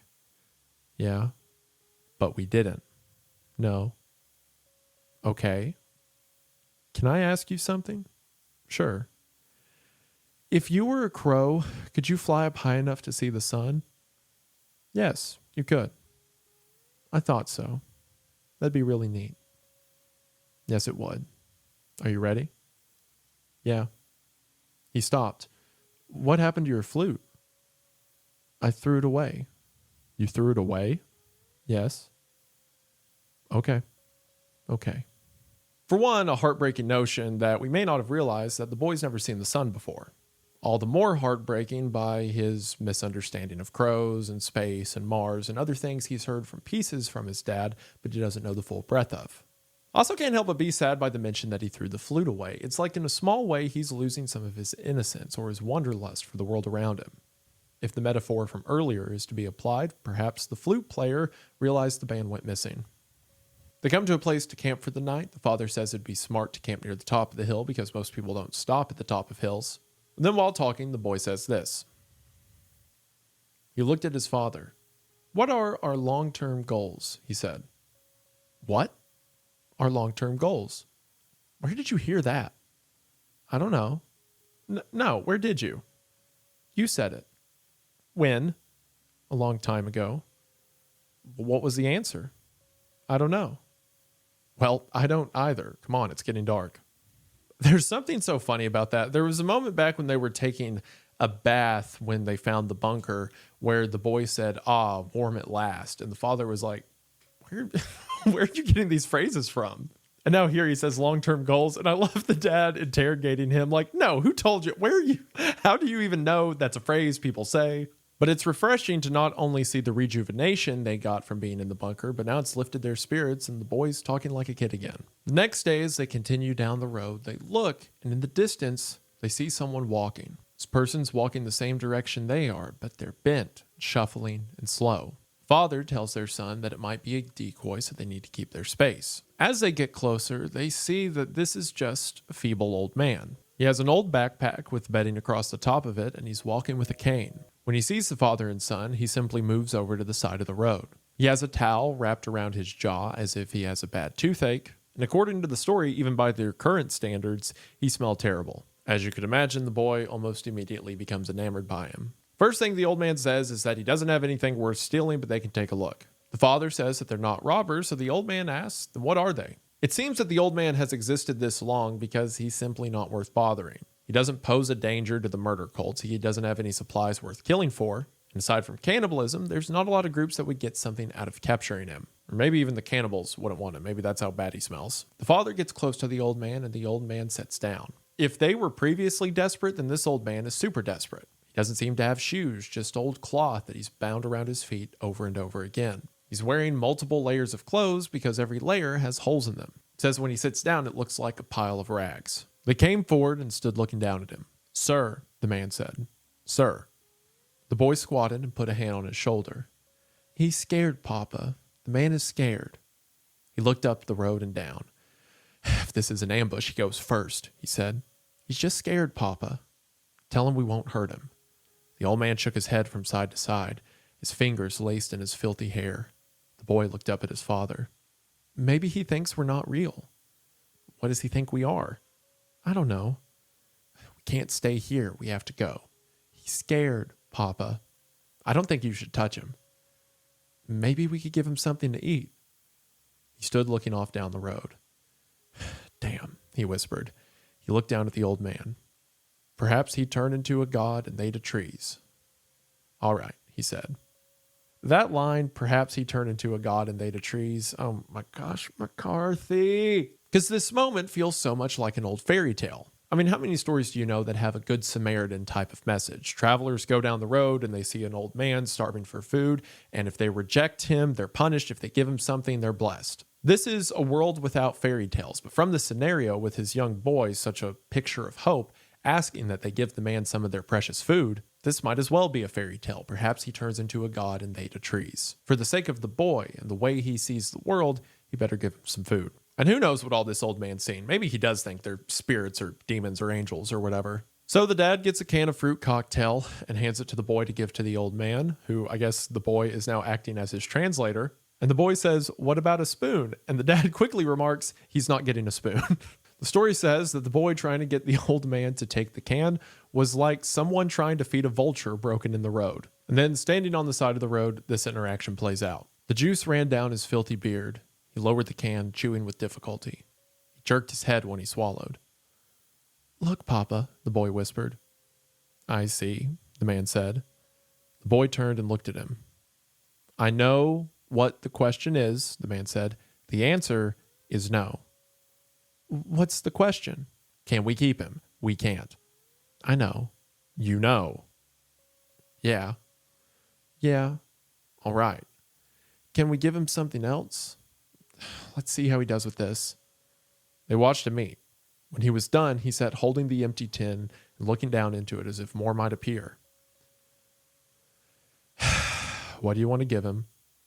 "What do you think he should have?" "I don't think he should have anything. What do you want to give him?" "We could cook something on the stove. He could eat with us." "You're talking about stopping for the night." "Yeah." He looked down at the old man and he looked at the road. "All right," he said, "but then tomorrow we go on." The boy didn't answer. "That's the best deal you're going to get." "Okay." Okay means okay. It doesn't mean we negotiate another deal tomorrow. "What's negotiate?" "It means talk about it some more and come up with some other deal. There is no other deal. This is it." "Okay." "Okay." This interaction plays out exactly like a child finding a dog on the side of the road. "Can we keep it?" "No." "Well, can it stay with us for a little while?" "Yes, but then it has to go home." "Okay." I mean, it's obviously tragic because this is an old man who's probably lost everyone and is now crazed or broken on the side of the road. But because of the interaction between the father and son, it's hard not to see it as at least a little bit hopeful. The man took the tin from him and slung it into the woods. The old man tried to hand him the cane, but he pushed it away. "When did you last eat?" he said. "I don't know." "You don't remember?" I ate just now. Do you want to eat with us? I don't know. You don't know. Eat what? Maybe some beef stew with crackers and coffee. What do I have to do? Tell us where the world went. What? You don't have to do anything. Can you walk okay? I can walk. He looked down at the boy. Are you a little boy? He said. The boy looked at his father. What does he look like? His father said. I don't know. I can't see good. Can you see me? I can tell someone's there. Good. We need to get going. He looked at the boy. Don't hold his hand, he said. He can't see. Don't hold his hand. Let's go. Where are we going? The old man said. We're going to eat. He nodded and reached out with his cane and tapped tentatively at the road. How old are you? I'm 90. No, you're not. Okay. It's something about the dry delivery of like the boy saying, oh, and this old man's like, I'm 90. And the dad says no. And he's like, okay, I guess you know more than me, man I just met. Okay. Is that what you tell people? What people? Any people. I guess so. So they won't hurt you? Yes. Does that work? No. What's in your pack? Nothing. You can look. I know I can look. What's in there? Nothing. Just some stuff. Nothing to eat? No. What's your name? A lie. A lie what? What's wrong with a lie? Nothing. Let's go. The one person they found in the world is absolutely incapable of a conversation. You know, as a fan of McCarthy's work, one of my favorite things he does is when he takes characters that are representative or at least evoke different ideologies or upbringings or characters that are effectively stand-ins for thoughts or concepts, right? That was one of my favorite details of Blood Meridian. You had the kid who was witness to all kinds of crazy characters and conversations. Like in the beginning, the man in the hut describing machines, or of course, the judge in his many sermons. And we haven't got a lot of that in The Road because, again, most of the conversations are between a father and son who have had every conversation like that. The two of them are obviously representative of their own beliefs and ideas, one being the essence of fatherhood, the other being the essence of innocence. Or if not innocence, goodness in a world that doesn't deserve it. But we haven't had a lot of dialogue outside of the quick conversations between the two, except for here with the old man, and it leads to one of my favorite scenes in the book. It's also worth noting here, there's an essence to the setup for the conversation that feels so supernatural, so predestined. Think about it, under any other circumstance, they would have had to just pass this guy by, had nothing to do with him. But by chance, the one time they run into this one man, the first person they've met on the road that isn't trying to kill them, or compared to the guy who was hit by lightning, not about to die, the first time they meet this guy is the one time they had something to offer after they found all the food from the bunker. So again, like so many other instances in the book, this feels ordained. It feels purposeful. And I think we see some of that come through in the conversation between the two. After they get done eating by the fire, the conversation goes as follows. You can't go with us, you know. The man said. He nodded. How long have you been on the road? I was always on the road. You can't stay in one place. How do you live? I just keep going. I knew this was coming. You knew it was coming? Yeah, this or something like it. I always believed in it. Did you try to get ready for it? No. What would you do? I don't know. People were always getting ready for tomorrow. I didn't believe in that. Tomorrow wasn't getting ready for them. They didn't even know they were there. I guess not. Even if you knew what to do, you wouldn't know what to do. You wouldn't know if you wanted to do it or not. Suppose you were the last one left. Suppose you did that to yourself. Do you wish you would die? No, but I might wish I had died. When you're alive, you've always got that ahead of you. Or you might wish you'd never been born. Well, beggars can't be choosers. You think that would be asking too much. What's done is done. Anyway, it's foolish to ask for luxuries in times like these. I guess so. Nobody wants to be here. Nobody wants to leave. He lifted his head and looked across the fire at the boy. Then he looked at the man. The man could see his small eyes watching him in the firelight. God knows what those eyes saw. He got up to pile more wood on the fire, and he raked the coals back from the dead leaves. The red sparks rose in a shudder and died in the blackness overhead. The old man drank the last of his coffee and set the bowl before him and leaned toward the heat with his hands out. The man watched him. "How would you know if you were the last man on earth?" he said. "I don't guess you would know it. You just be it. Nobody would know it. It wouldn't make any difference. When you die, it's the same as if everybody else did too. I guess God would know. Is that it? There is no God. No, there is no God, and we are his prophets." Which, just break from the conversation, one of my favorite lines from the entire book. Okay, we're back in. "I don't understand how you're still alive. How do you eat?" "I don't know." "You don't know. People give you things. People give you things." "Yes. To eat." "To eat, yes." "No, they don't." "You did." "No, I didn't. The boy did." "There's other people on the road. You're not the only ones." "Are you the only one?" The old man peered warily. "What do you mean?" he said. "Are there people with you?" "What people?" "Any people." "There's not any people. What are you talking about?" "I'm talking about you, about what line of work you might be in." The old man didn't answer. "I suppose you want to go with us." "Go with you?" "Yes." "You won't take me with you." "You don't want to go?" "I wouldn't have even come this far, but I was hungry." "The people that gave you food, where are they?" "There's not any people. I just made that up." "What else did you make up?" "I'm just on the road the same as you. No different." "Is your name really a lie?" "No." "You don't want to say your name?" "I don't want to say it." "Why?" "I couldn't trust you with it. To do something with it. I don't want anybody talking about me. To say where I was or what I said when I was there. I mean, you could talk about me, maybe, but nobody could say that it was me. I could be anybody. I think at times like these, the less said, the better.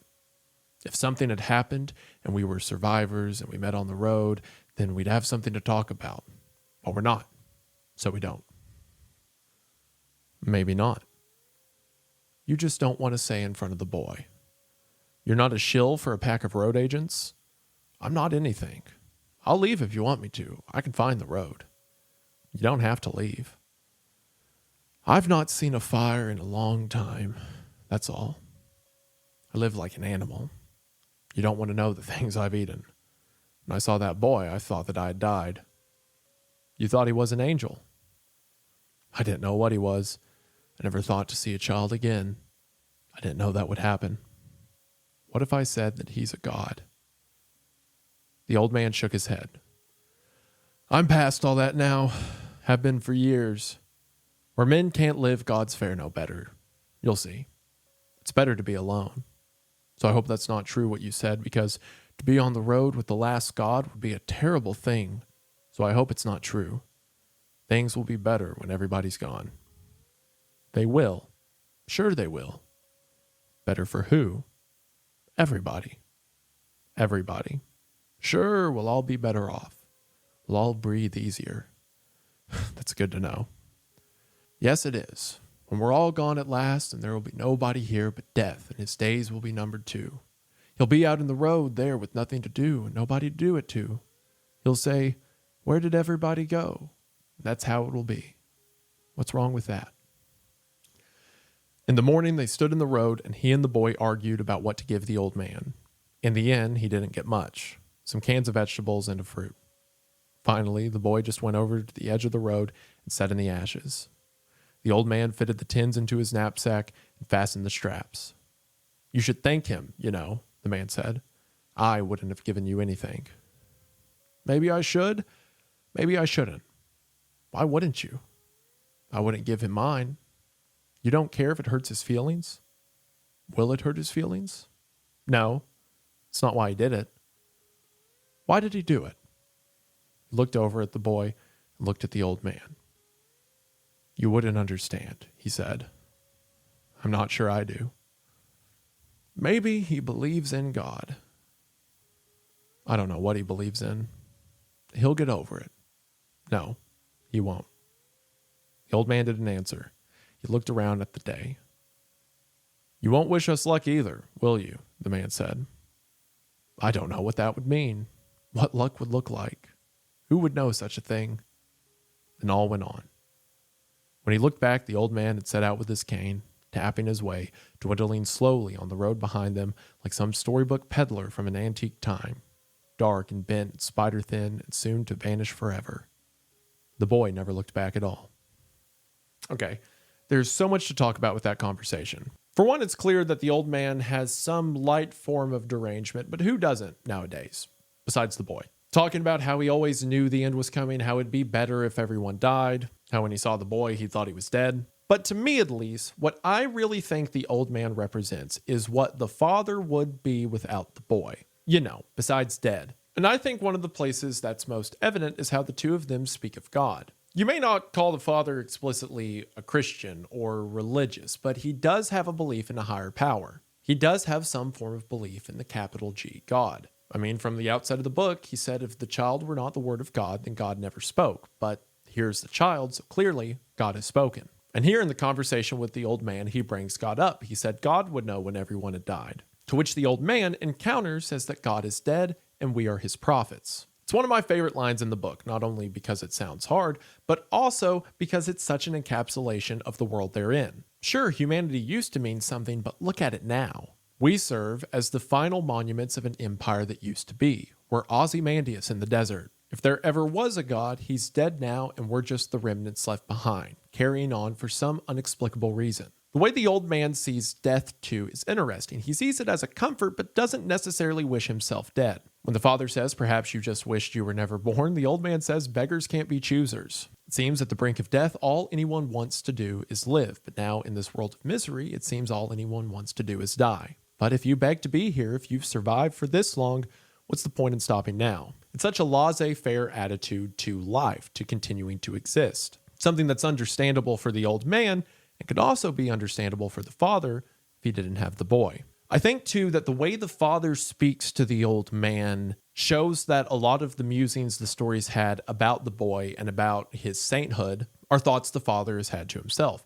As here in front of the old man, he says, what if I told you he was a god? The old man remarking that that would be miserable because then the gods are doing no better than we are. If the boy is an image of saintly perfection, then he's stuck here with the rest of us. The old man takes comfort in the idea that soon everyone will be gone because then at least everyone's suffering will be over. I think the commonality between the two men, save for the boy, is really hammered down in their final moments. When the father says he wouldn't have given him any food, and the old man says he wouldn't have given any food either. But because of the boy, the father is almost upset that this old man, in a world as brutal as this, would hurt his feelings. But then remarks to the old man and then immediately to himself that whatever that boy's got going on, something the old man wouldn't understand, the father doesn't either. But when the old man remarks that he'll get over it, the father quickly responds, no, he won't. If the bunker was a physical reset of the men's metabolism, of their state of being, then I feel like this meeting with the old man was a spiritual one for the father.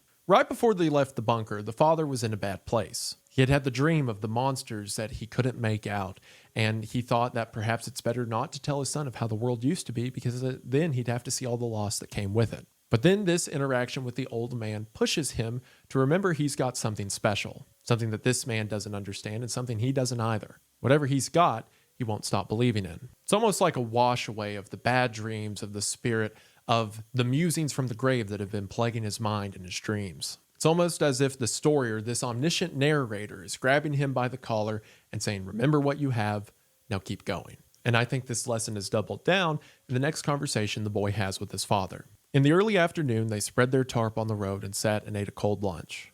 The man watched him. Are you talking? He said. Yes. But you're not happy. I'm okay. When we're out of food, you'll have more time to think about it. The boy didn't answer. They ate. He looked back up the road. After a while, he said, I know, but I won't remember it the way you do. Probably not. I didn't say you were wrong, even if you thought it. It's okay. Yeah, the man said. Well, there's not a lot of good news on the road in times like these. You shouldn't make fun of him. Okay. He's going to die. I know. Can we go now? Yeah, the man said. We can go. The father is still kind of bitter at his son. He's not happy that his son gave the man the food, or heavily encouraged the father to give the man the food, almost poking fun at him, saying there's not a lot of good news on the road these days. But the son still has that goodness. He doesn't want his father to make fun of the old man, someone who will be dead soon anyway. And I especially like the line when the father is talking about how when they run out of food, we'll have time to think about the food we gave to the old man. And the son says, I won't remember it the way you do. Because even if they're starving, even if they're suffering, the son will remember a kindness he got to do, something that's rare in this world. That night, the father sneaks away from camp and begins coughing a lot. Through the blood and phlegm, he says, I'm going to die. Tell me how I am to do that. It's like over the last series of events, we've had the commission given to the father once again. You have food, you're energized, there are people out here in the world, and your son is going to want to help him. That is something special, and you are dying. Do something about it. They took a large propane tank from the bunker in order to warm their food. However, the next day, when the father goes to light it, the tank's empty. They ate a cold supper of cornbread and beans and franks from a tin. The boy asked him how the tank had gone empty so soon, but he said that it just had. You said it would last for weeks. I know. But it's just been a few days. I was wrong. They ate in silence.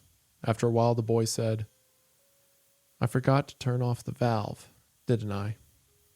It's not your fault. I should have checked. The boy set his plate down on the tarp.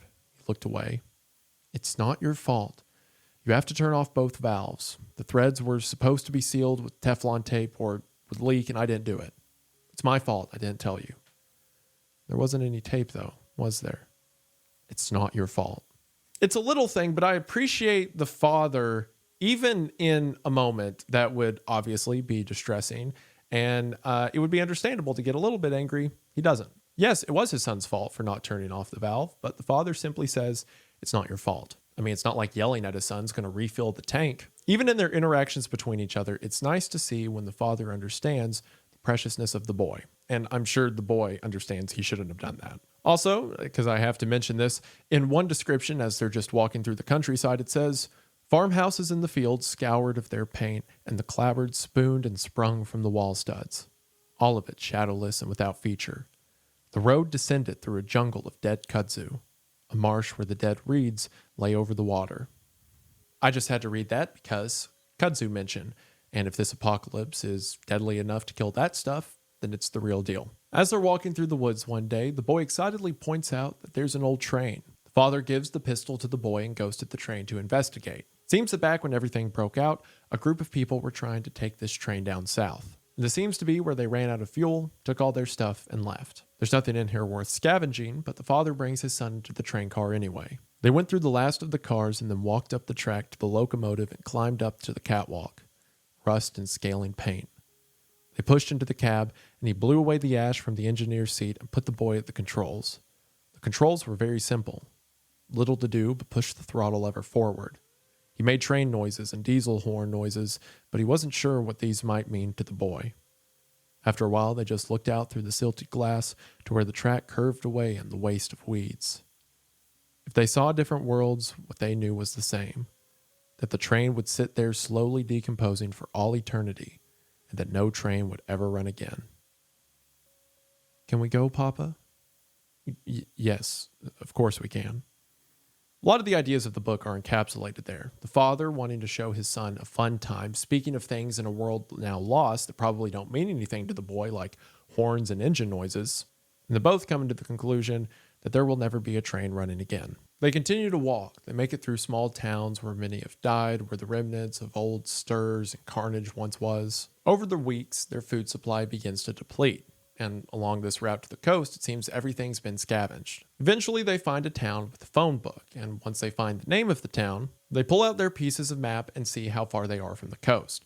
The dad remarking that it's probably another 2 weeks' journey. The boy asks if the sea is blue, and the dad says it used to be. He watches his son look at their location on the map and draw out lines around them. This pleases the father, reminds him of when he was a boy and did the same with the map at their home, going through the phone book and finding their family and seeing how far it was to get from one town to the other. Now his son's doing the same with locations only he knows. The book refers to this as everything in its place, justified in the world. One night they sleep underneath a tin shed as it begins to rain. When he woke, the fire had burned down and it was very cold. The boy was sitting up wrapped in his blanket. "What is it?" "Nothing. I had a bad dream." "What did you dream about?" "Nothing." Are you okay?" "No." He put his arms around him and held him. It's okay," he said. "I was crying, but you didn't wake up." I'm sorry. I was just so tired. I meant in the dream."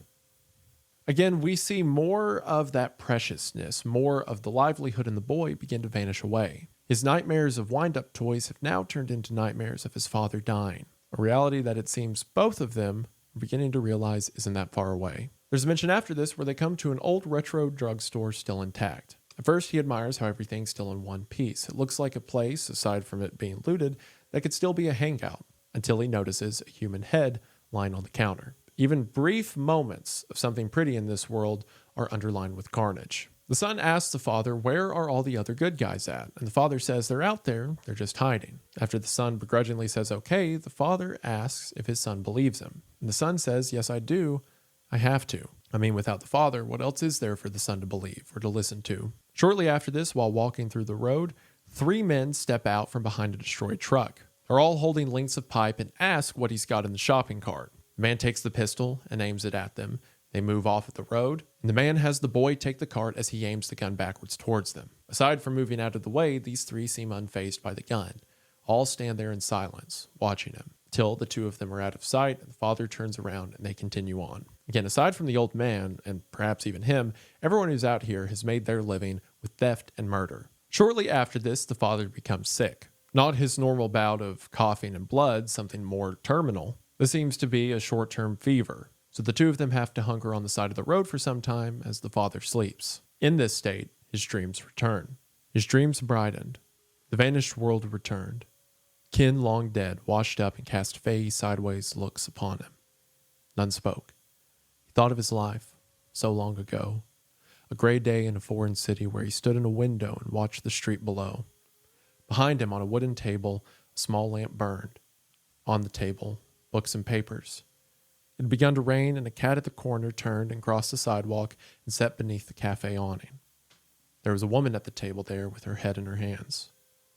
Years later, he'd stood in the charred ruins of a library where blackened books lay in pools of water, shelves tipped over, some rage at the lies arranged in their thousands, row on row.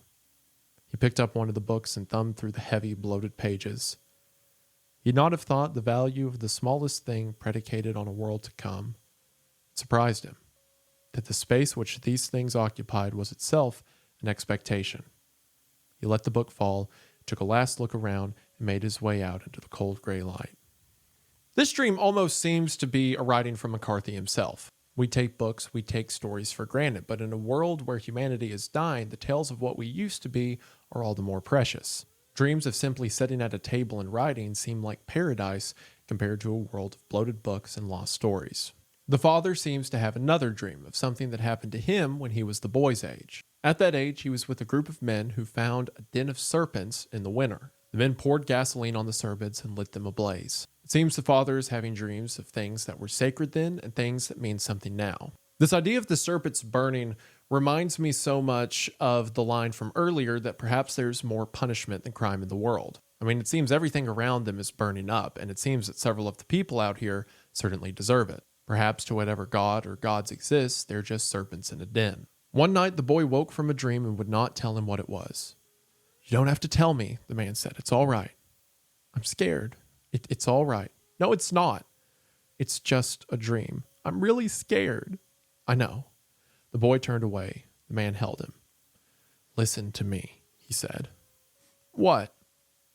"When your dreams are of some world that never was, or of some world that never will be, and you are happy again, then you will have given up. Do you understand? And you can't give up." I won't let you. Again, it seems the father is projecting the own ideas he's had, the dreams he's seen. At some point, despite his illness, they need to continue. The father gets behind the cart and pushes, weak and covered in his own diarrhea. Eventually, they come to a point in the road where it seems, when everything fell apart, everything was on fire. There are first abandoned and burned out cars, and then abandoned and burned out belongings, and then eventually burned people, lying half charred and skeletonized in the road. A mile on, and they began to come upon the dead. Figures half mired in the blacktop, clutching themselves, mouths howling. He put his hand on the boy's shoulder. "Take my hand," he said. "I don't think you should see this." "What you put in your head is there forever?" "Yes." "It's okay, Papa. It's okay. They're already there. I don't want you to look. They'll still be there."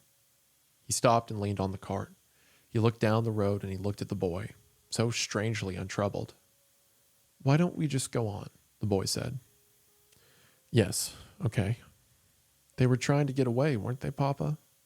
"Yes, they were." "Why didn't they leave the road?" "They couldn't. Everything was on fire." Again, I think this visual being seen right after the dreams of the burning snakes is telling. But also, the boy's right. He's seen everything. It doesn't matter if he looks away, they'll still be there. In instances like this, I think the father is more troubled than the son. Because the father remembers what the world used to be. He remembers that things like this aren't supposed to happen. But to the boy, this is just what happens. The boy's kindness is not because he's weak or because he's ignorant, but because he's the opposite of both of those things. He sees the world for what it is, and he sees that he can be better. Walking through this, the father worries what the boy thinks about, until he looks at the boy and realizes the boy is only looking at him. The father is what the boy thinks about. While eating the next day, the man thinks they're being followed. So they hide the cart and get up on a hill next to the road to see who it is. He was almost asleep himself when he saw a figure appear at the top of the road and stand there. Soon 2 more appeared, then a 4th. They stood and grouped. Then they came on. He could just make them out in the deep dusk. He thought they might stop soon, and he wished he'd found a place further from the road. If they stopped at the bridge, it'd be a long, cold night. They came down the road and crossed the bridge. 3 men and a woman. The woman walked with a waddling gait, and as she approached, he could see that she was pregnant. The men carried packs on their backs, and the woman carried a small cloth suitcase. All of them wretched-looking beyond description, their breath steaming softly. They crossed the bridge and continued on down the road and vanished one by one into the waiting darkness.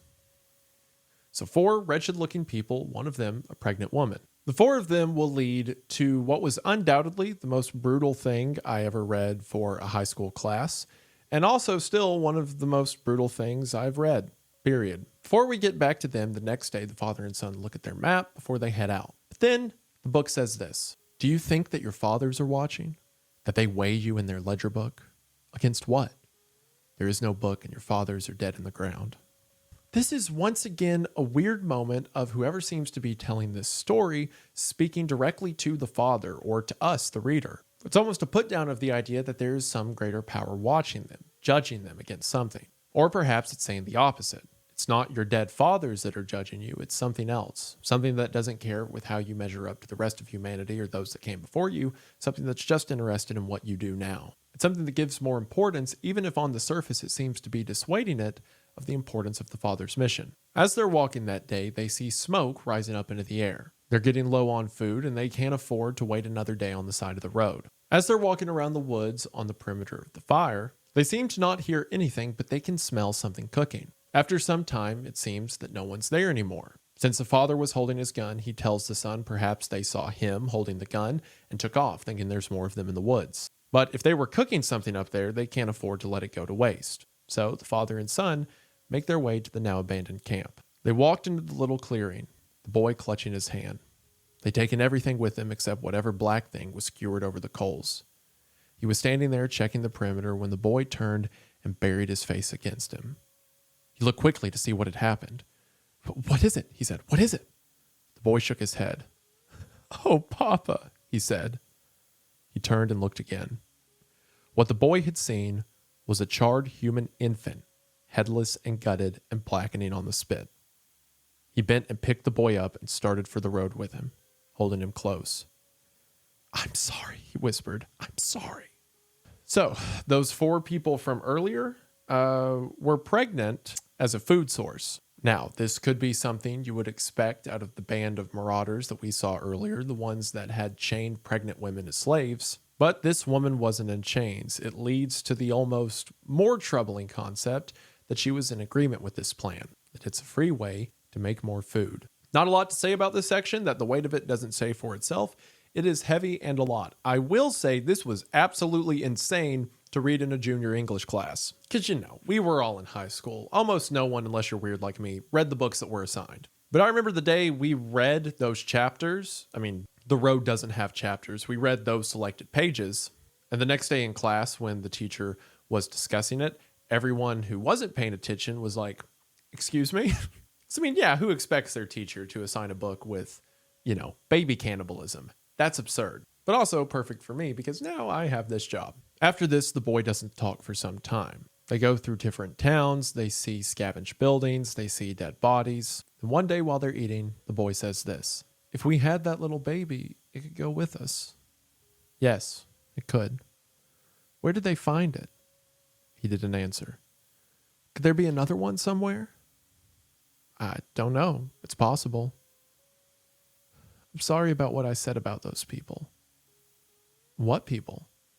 Those people that got burned up, that were struck in the road and got burned up. I didn't know that you said anything bad. It wasn't bad. Can we go now? Okay. Do you want to ride in the cart? It's okay. Why don't you ride for a while? I don't want to. It's okay. Even with the horribleness of what the boy witnessed, he is still thinking to himself that if they had found that baby first, could have came with him. It's weird coming back to this story years later. And it's not just this story. There's a few pieces of media that I remember I would watch or read or whatever when I was like in high school or middle school. And it would be really brutal stuff, depictions of death, murder, whatever. And, when you're a teenager, you eat that up because you don't have a soul yet, I guess. But now, coming back to things later, there's a lot more that sticks with me and a lot of stuff that didn't bother me then that gets to me now. And I think just with being a father now, rereading the section about the baby on the fire got me a lot. And I think it's because when you read things sometimes, or at least I did when I was younger, you don't really attribute too much weight to them. It's all kind of sightseeing, brutality for the sake of the entertainment or, the impact of it or the brunt, the jump scare of it. But now thinking about how many things in the human mind have to be different and how many things have to be made awful for something like that to come to be, it's harrowing. Not just with The Road. That's just something I found revisiting stories now at this point in my life. There's a lot of things that had a weight to it that I didn't appreciate then, but I feel now. But there's something about the boy seeing all of that. And the first thing he does is remark that he wishes they could have taken care of the baby, and then remarking that he felt bad about what he said about the people on the road. When all he said, as we read, is that they're still there even if he closes his eyes. It wasn't anything bad, but similar to the people he wanted to think who put the food in the bunker together, it just wasn't reverence. It's not enough for the boy to not be crude, he must actively be well. As they're walking, they run out of food, and after a couple of days, they're starving. They see a large house off the road about a mile away. The father begins to stash the cart so that they can go check it out. They won't be able to make it back before dark, but they can stay in the house for the night. We have to take a look. We have no choice. I don't want to. We haven't eaten in days. I'm not hungry. No, you're starving. I don't want to go there, Papa. There's no one there, I promise. How do you know? I just know. They could be there. No, they're not. It'll be okay. Again, given their track record with things they found in houses, it's understandable that the boy would be afraid. But again, it's that idea that the boy doesn't like the ruins of the world he lives in. As they're walking up to the house, the father finds an old arrowhead and gives it to the boy. As he keeps walking, he finds more artifacts in the ground, like coins, flint. As he's doing this, he looks up and sees that the boy is beating him on the way to the house and the sun's about to set. So the father drops what he's doing and hurries on. I like this moment because it almost feels like the father is the one being the child. He remembers collecting arrowheads or finding trinkets in the dirt. The boy has no interest in these things and he just keeps moving. It's almost like for a moment, the father gets to forget where he is. When they get up to the house, the son begs them to not go in. The father says they can wait outside for a moment. As they're sitting there, the boy sees the front door popped open by a cinder block. The father simply remarks that the people who left the house probably did that as they carried their last things out. The boy is terrified and begs him to not make him sleep in the home. Eventually, they step into the door of what was at once a grand mansion. Large staircase and ported chandelier.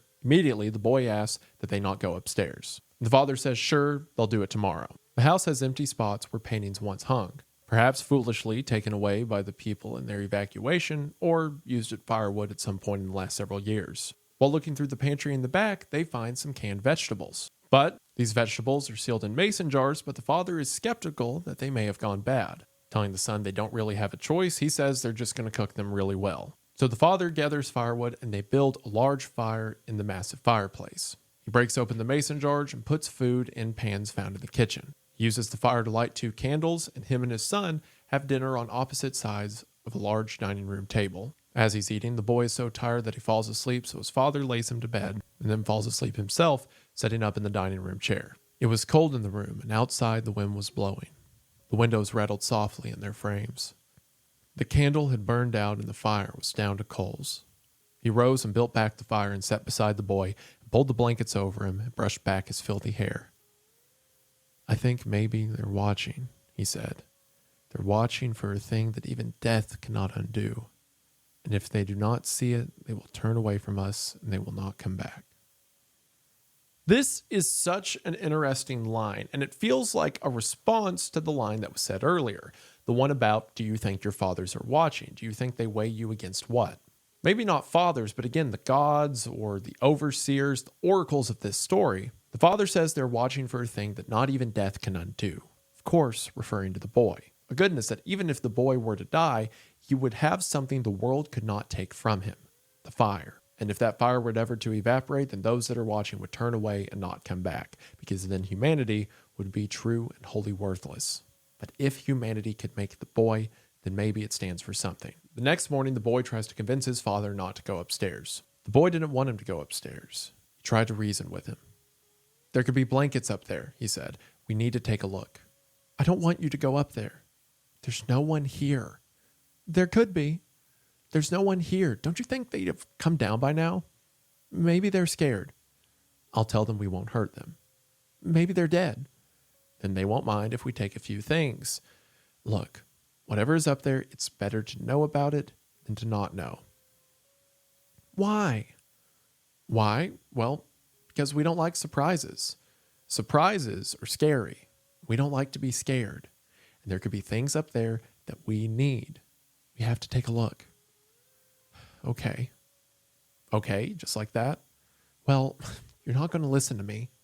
I have been listening to you. Not very hard. There's no one here. There's been no one here for years. There are no tracks in the ash. Nothing disturbed. No furniture burned in the fireplace. There's food here. Tracks don't stay in the ash. You said so yourself. The wind blows them away. I'm going up. Again, more of the son's fear for houses and what might be in them, but it's also just funny when the son's like, well, yeah, you're not listening very hard. It's the most teenager moment he has in the story. Upstairs, they find clothes and bedding and other things they can use. They use water from a nearby creek to bathe and cut their hair in one of the bathrooms. They find new shoes and clothes and blankets, pack them into their cart, and set off. The boy remarking, we did good, didn't we, Papa? The book remarks that the father has no real hope for the coast. Sure, there might be something there. It might be a little bit warmer, maybe a little bit brighter, but the world's continuing to grow darker every day. It's an objective for now, but not one that's a firm salvation. All he knows is it's something different than what they've been through. They're getting low on their supplies and hungry again until eventually, finally, the story says, then they came upon it from a turn in the road, and they stopped and stood with the salt wind blowing in their hair where they'd lowered the hoods of their coats to listen. Out there was the gray beach with the slow combers rolling dull and leaden and the distant sound of it.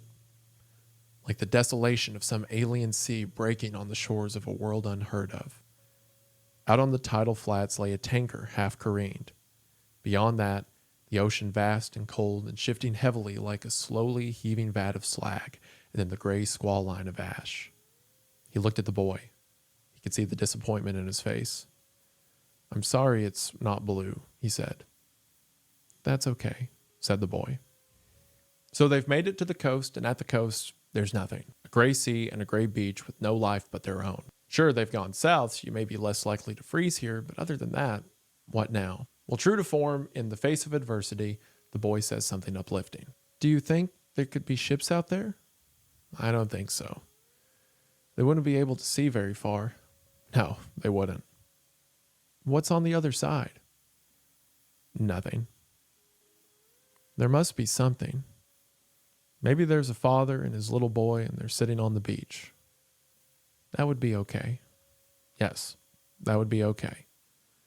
And they could be carrying the fire too? They could be. Yes. But we don't know. We don't know. So we have to be vigilant. We have to be vigilant. Yes. How long can we stay here? I don't know. We don't have much to eat. I know. You like it? Yeah. Yeah. Me too. Similar to what I said earlier, when I think the route the father took through Tennessee was to just show the child things that he saw growing up, there's a part of me that can't help but think maybe one of the reasons the father wanted to come out here was so his son could see the ocean. Like, yeah, it makes sense to travel south and to get away from populated areas, but, I mean, what boy should go their whole life without seeing the sea? And the thing the father says, that perhaps there's another man and a boy across the way, and the boy says, are they carrying the fire too? There is a greater mission at the back of the mission of survival, to carry on something humanity seems to have forgotten. Perhaps, yeah, as they stand on this shore, there's another dad and son on the other shore looking back at them. The boy wants to go for a swim. The dad says it'll be cold, but the boy wants to do it anyway. The boy goes for a short swim and comes back freezing. The dad holds him in a blanket, drying him off. When he looks at the boy, though, the boy's been crying. The father asks what's wrong, but the boy won't tell him. Perhaps the boy's crying because he got to see the ocean. Perhaps he got to go for a swim in the ocean and have fun. Or perhaps he knows that this, like everything else, is just an echo of what used to be. There's some grand thing, some memory the father has of the sea, something beautiful he wanted to share with the boy. It's not there anymore. That night, after the boy goes to bed, the father goes to the shore, covered in his blanket. He got up in the night and walked out and stood on the beach, wrapped in his blankets, too black to see. Taste of salt on his lips. Waiting, waiting, and the slow boom falling down shore. The seething hiss of it washing over the beach and drawing away again. He thought there could be death ships out there yet, drifting with their lolling rags of sail, or life in the deep. Great squid propelling themselves over the floor of the sea in the cold darkness, shuttling past like trains, eyes the size of saucers. And perhaps beyond those shrouded swells, another man did walk with another child on the dead gray sands. Slept but a sea apart on another beach among the bitter ashes of the world, or stood in their rags, lost to the same indifferent sun. He remembered waking once on such a night to the clatter of crabs in the pan where he'd left steak bones from the night before. Faint, deep coals of the driftwood fire pulsing in the onshore wind, lying under such a myriad of stars. The sea's black horizon. He rose and walked out and stood barefoot in the sand and watched the pale surf appear all down the shore and roll and crash and darken again. When he went back to the fire, he knelt and smoothed her hair as she slept, and he said if he were God, he would have made the world just so, and no different. It seems that the father did have memories of the beach that in some way he wished were still there. Memories of being with his wife, the her, mentioned once again in the story, of spending a night so perfect that if he were God, this is how he would design the world. But now that world's lost. The only things that may exist are the squid deep amongst the sea, or another father in his same predicament across the same ocean. It seems his nostalgia of the past almost ruins his memory of what's here now. But perhaps there's some small comfort that if there is someone across the sea, at least he's not the only one. The next day, the two of them make their way down the gray shore. The salty sea smell is nearly gone. A world covered in ash just makes it smell like iodine. Eventually, they come into a cove, and on some shallow rocks is a maroon sailboat. It looks abandoned, but not looted. So the father has the boy wait by the shore while he swims out to check on it, about 100 feet out. The boy protests this, doesn't wanting to be left alone, but the water's cold and the dad knows it might be dangerous, so he gives the son the pistol and swims out himself. The book goes into detail of how the father loots everything. The boat, for the most part, seems pretty together. The lockers still contain swimwear and things like rain jackets and rubber boots. He finds a toolbox, and amongst all the things they can use, he piles them by the door to transport later. While looking for food, the story says, it occurred to him that he took this windfall in a fashion dangerously close to matter of fact. But still, he said what he had said before. The good luck might be no such thing. There were few nights lying in the dark that he did not envy the dead. Regardless, he does find some food on the ship. And it seems they continue to be saved by these random encounters with storages of food. Something that, as it says, he begins to almost take for granted. Through all of this, the father keeps going up top to check on his son, who goes from watching attentively to laying down on the clothes to wandering down the beach holding the pistol. He uses the tools he found to uncouple the burners and gas from the stove. And daylight is fading now, so he stacks everything near the front door of the ship. Tomorrow, they'll run a line of rope so that he can transport things back and forward. So for now, he wades to shore with some of the food he found. They hurried down the beach against the light. What if the boat washes away? The boy said. It won't wash away. It could. No, it won't. Come on, are you hungry? Yes. We're going to eat well tonight, but we need to get a move on. I'm hurrying, Papa, and it may rain. How can you tell? I can smell it. What does it smell like? Wet ashes. Come on. Then he stopped. Where's the pistol? He said. The boy froze. He looked terrified. The man said. He looked back up the beach. They were already out of sight of the boat. He looked at the boy. The boy had put his hands on top of his head and was about to cry. I'm sorry, he said. I'm really sorry. He set down the tarp with the canned goods. We have to go back. I'm sorry, Papa. It's okay. It'll still be there. The boy stood with his shoulders slumped. He was beginning to sob. The man knelt and put his arms around him. It's all right, he said. I'm the one who's supposed to make sure we have the pistol, and I didn't do it. I forgot. I'm sorry, Papa. Come on, we're okay. Everything's okay.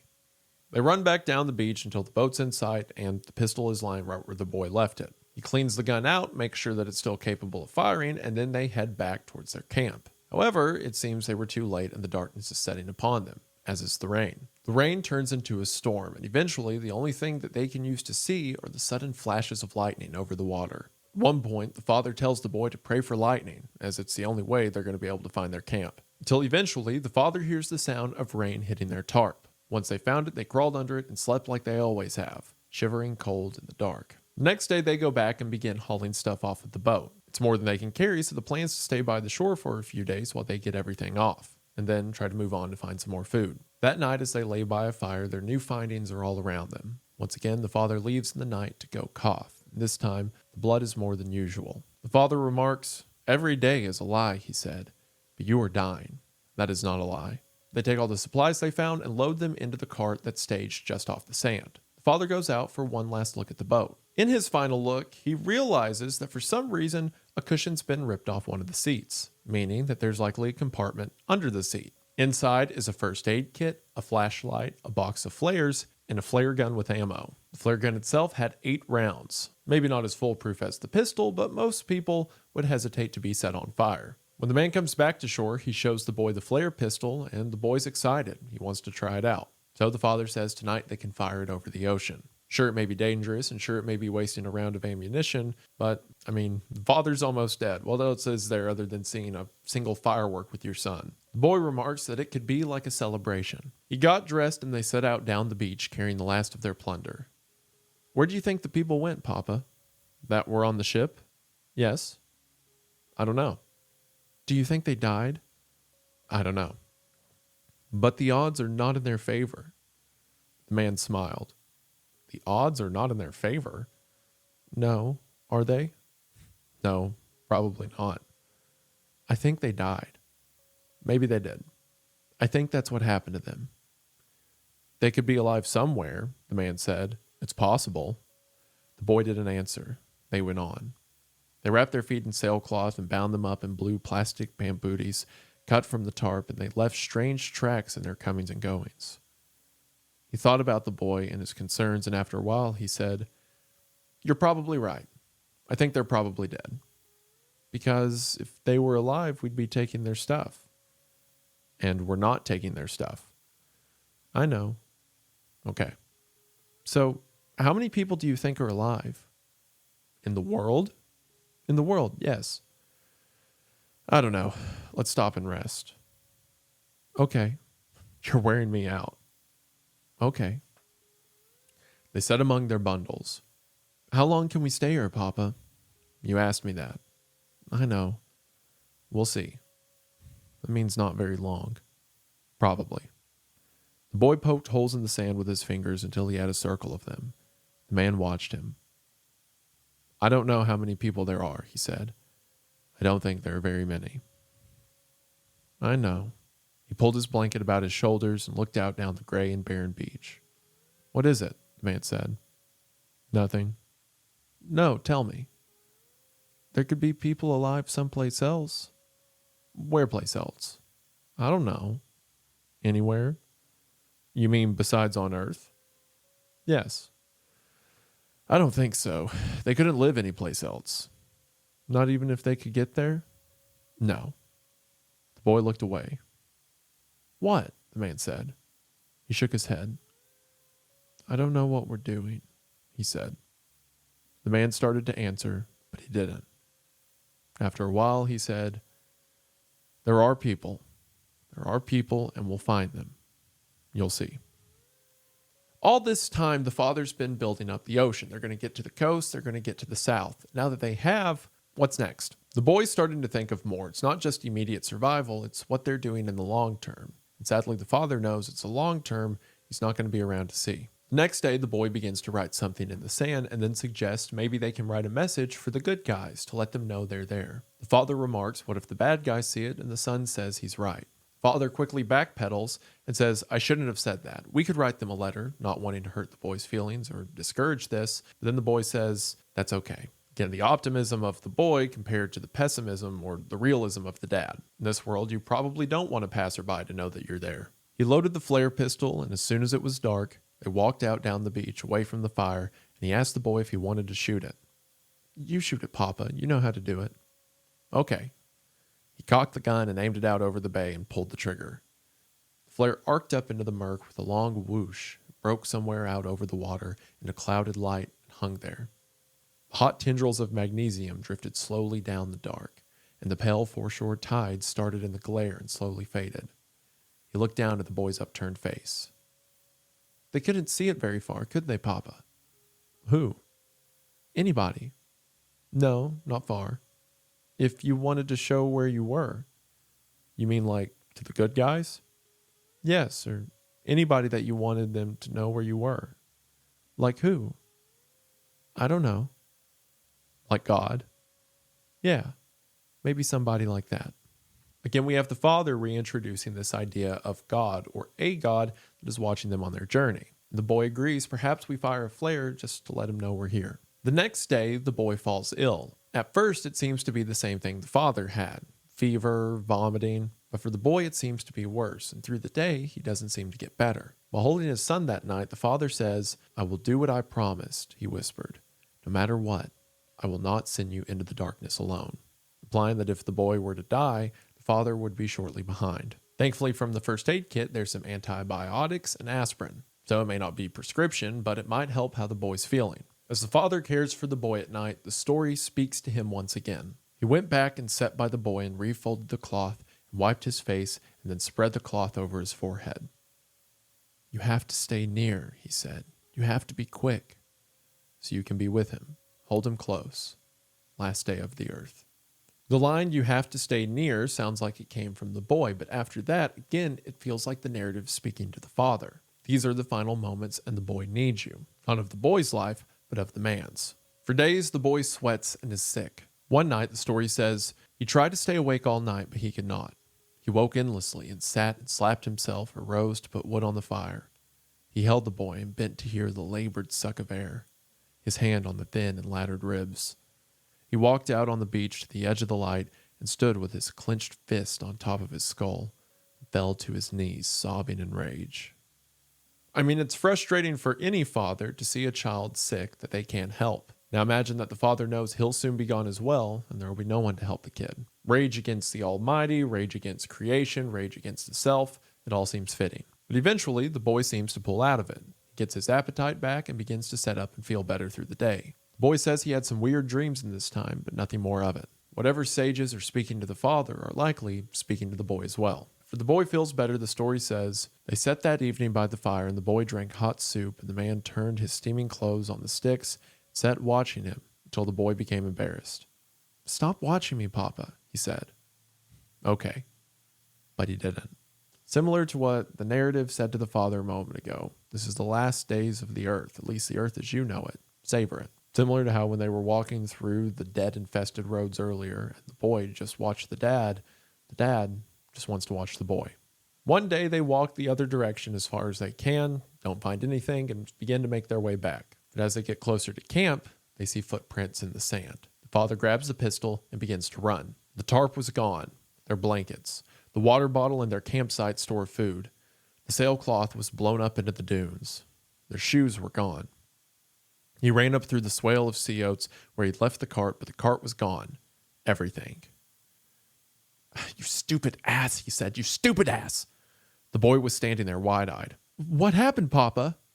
"They took everything. Come on." The boy looked up. He was beginning to cry. "Stay with me," the man said. "Stay right with me." The two of them run off the sand onto the nearby road. The road itself is mostly covered with sand, but there's a few spots here and there. Likely sand from the shopping cart and the feet of whoever stole it. So the father and son take the wrappings off of their shoes so that they don't track sand and begin to follow the slight marks of sand they see on the blacktop. They see a patch of sand that indicates the direction the thief went, and at first they begin to run, but when they run, the father has to cough. So he tells the boy they're going to have to walk because if they hear him coming, they can just hide. The boy asks the father if they're going to kill him, and the dad says they went on. It was already late in the day, and it was another hour and deep into the long dusk before they overtook the thief, bent over the loaded cart, trundling down the road before them. When he looked back and saw them, he tried to run with the cart, but it was useless, and finally he stopped and stood behind the cart holding a butcher knife. When he saw the pistol, he stepped back, but he didn't drop the knife. "Get away from the cart," the man said. He looked at them. He looked at the boy. He was an outcast from one of the communes, and the fingers of his right hand had been cut away. He tried to hide it behind him, a sort of fleshy spatula. The cart was piled high. He'd taken everything. "Get away from the cart and put down the knife." He looked around as if there might be help somewhere. Scrawny, sullen, bearded, filthy. His old plastic coat held together with tape.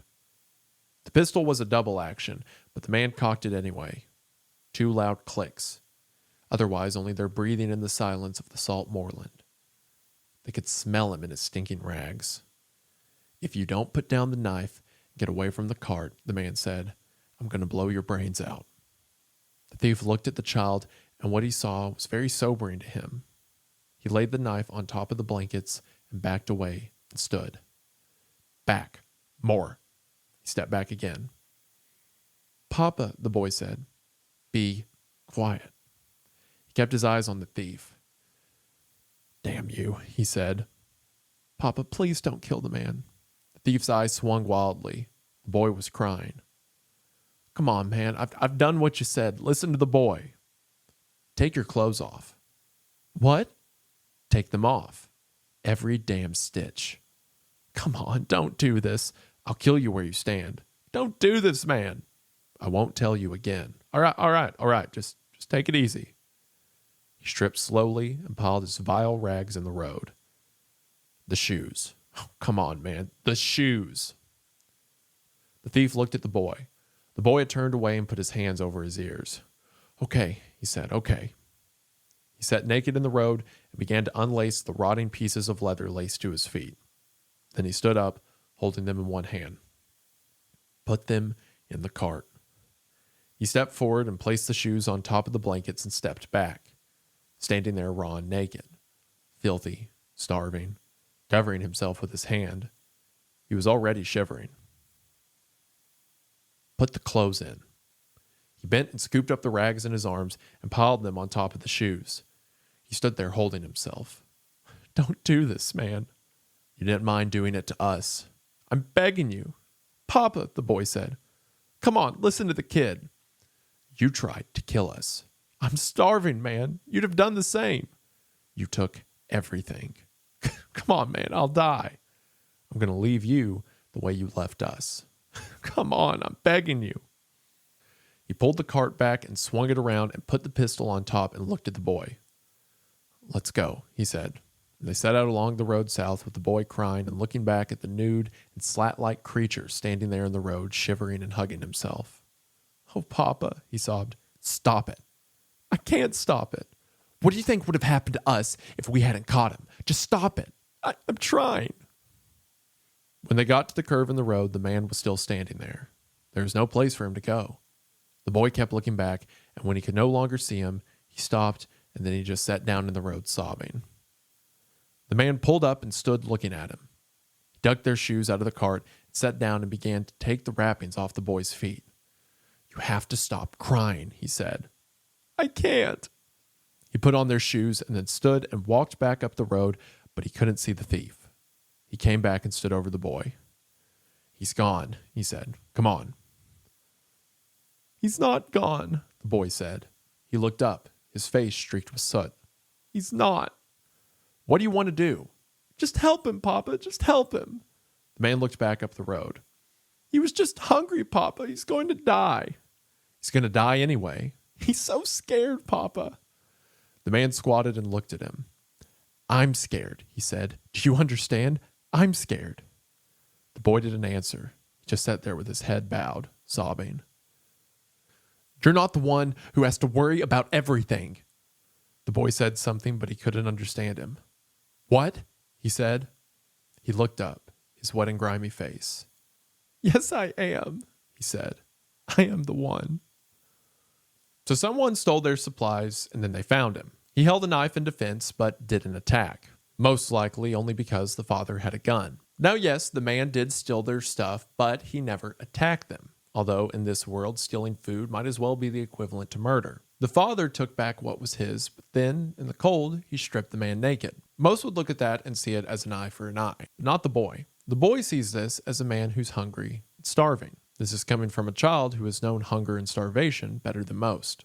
The father, of course, has no problem taking from this man because of what the man tried to do to them. But the boy doesn't see it that way. He sees themselves as desperate people and the thief as a desperate person. The father seems to be upset at the boy for not understanding his point of view when the father says, "You're not the one who has to worry about everything," but then the boy says, "I am." And of course, they mean two different things. The father has to worry about food, protection, keeping them alive, but the boy's worried about something else. He's worried about the fire. There's that line earlier that perhaps whoever is watching to see if they have something that not even death could take away, and if they ever lose it, they would turn their backs forever. That something is a goodness and a mercy that goes beyond what the rest of the world knows. Sure, this thief didn't deserve mercy, but that doesn't mean that's not what the boy wants to hand out. Would the boy say it was right for them to get their stuff back? I'm sure. But in his heart, there's no place for revenge. And again, in a lesser story, this would come off as the boy just being naive. But the boy knows how awful the world is. He knows that things are still there when he closes his eyes. So when he asks for forgiveness, he must mean it. The boy convinces the father to go back up the road looking for him, trying to give him his clothes back. After a while of calling out to him, the man doesn't answer, so they just leave his clothes and shoes piled in the middle of the road. That night, it says, they made a dry camp with no fire. He sorted out cans for their supper and warmed them over the gas burner, and they ate, and the boy said nothing. The man tried to see his face in the blue light from the burner. "I wasn't going to kill him," he said, but the boy didn't answer. They rolled themselves in the blankets and lay there in the dark. He thought he could hear the sea, but perhaps it was just the wind. He could tell by his breathing that the boy was awake, and after a while the boy said, "But we did kill him."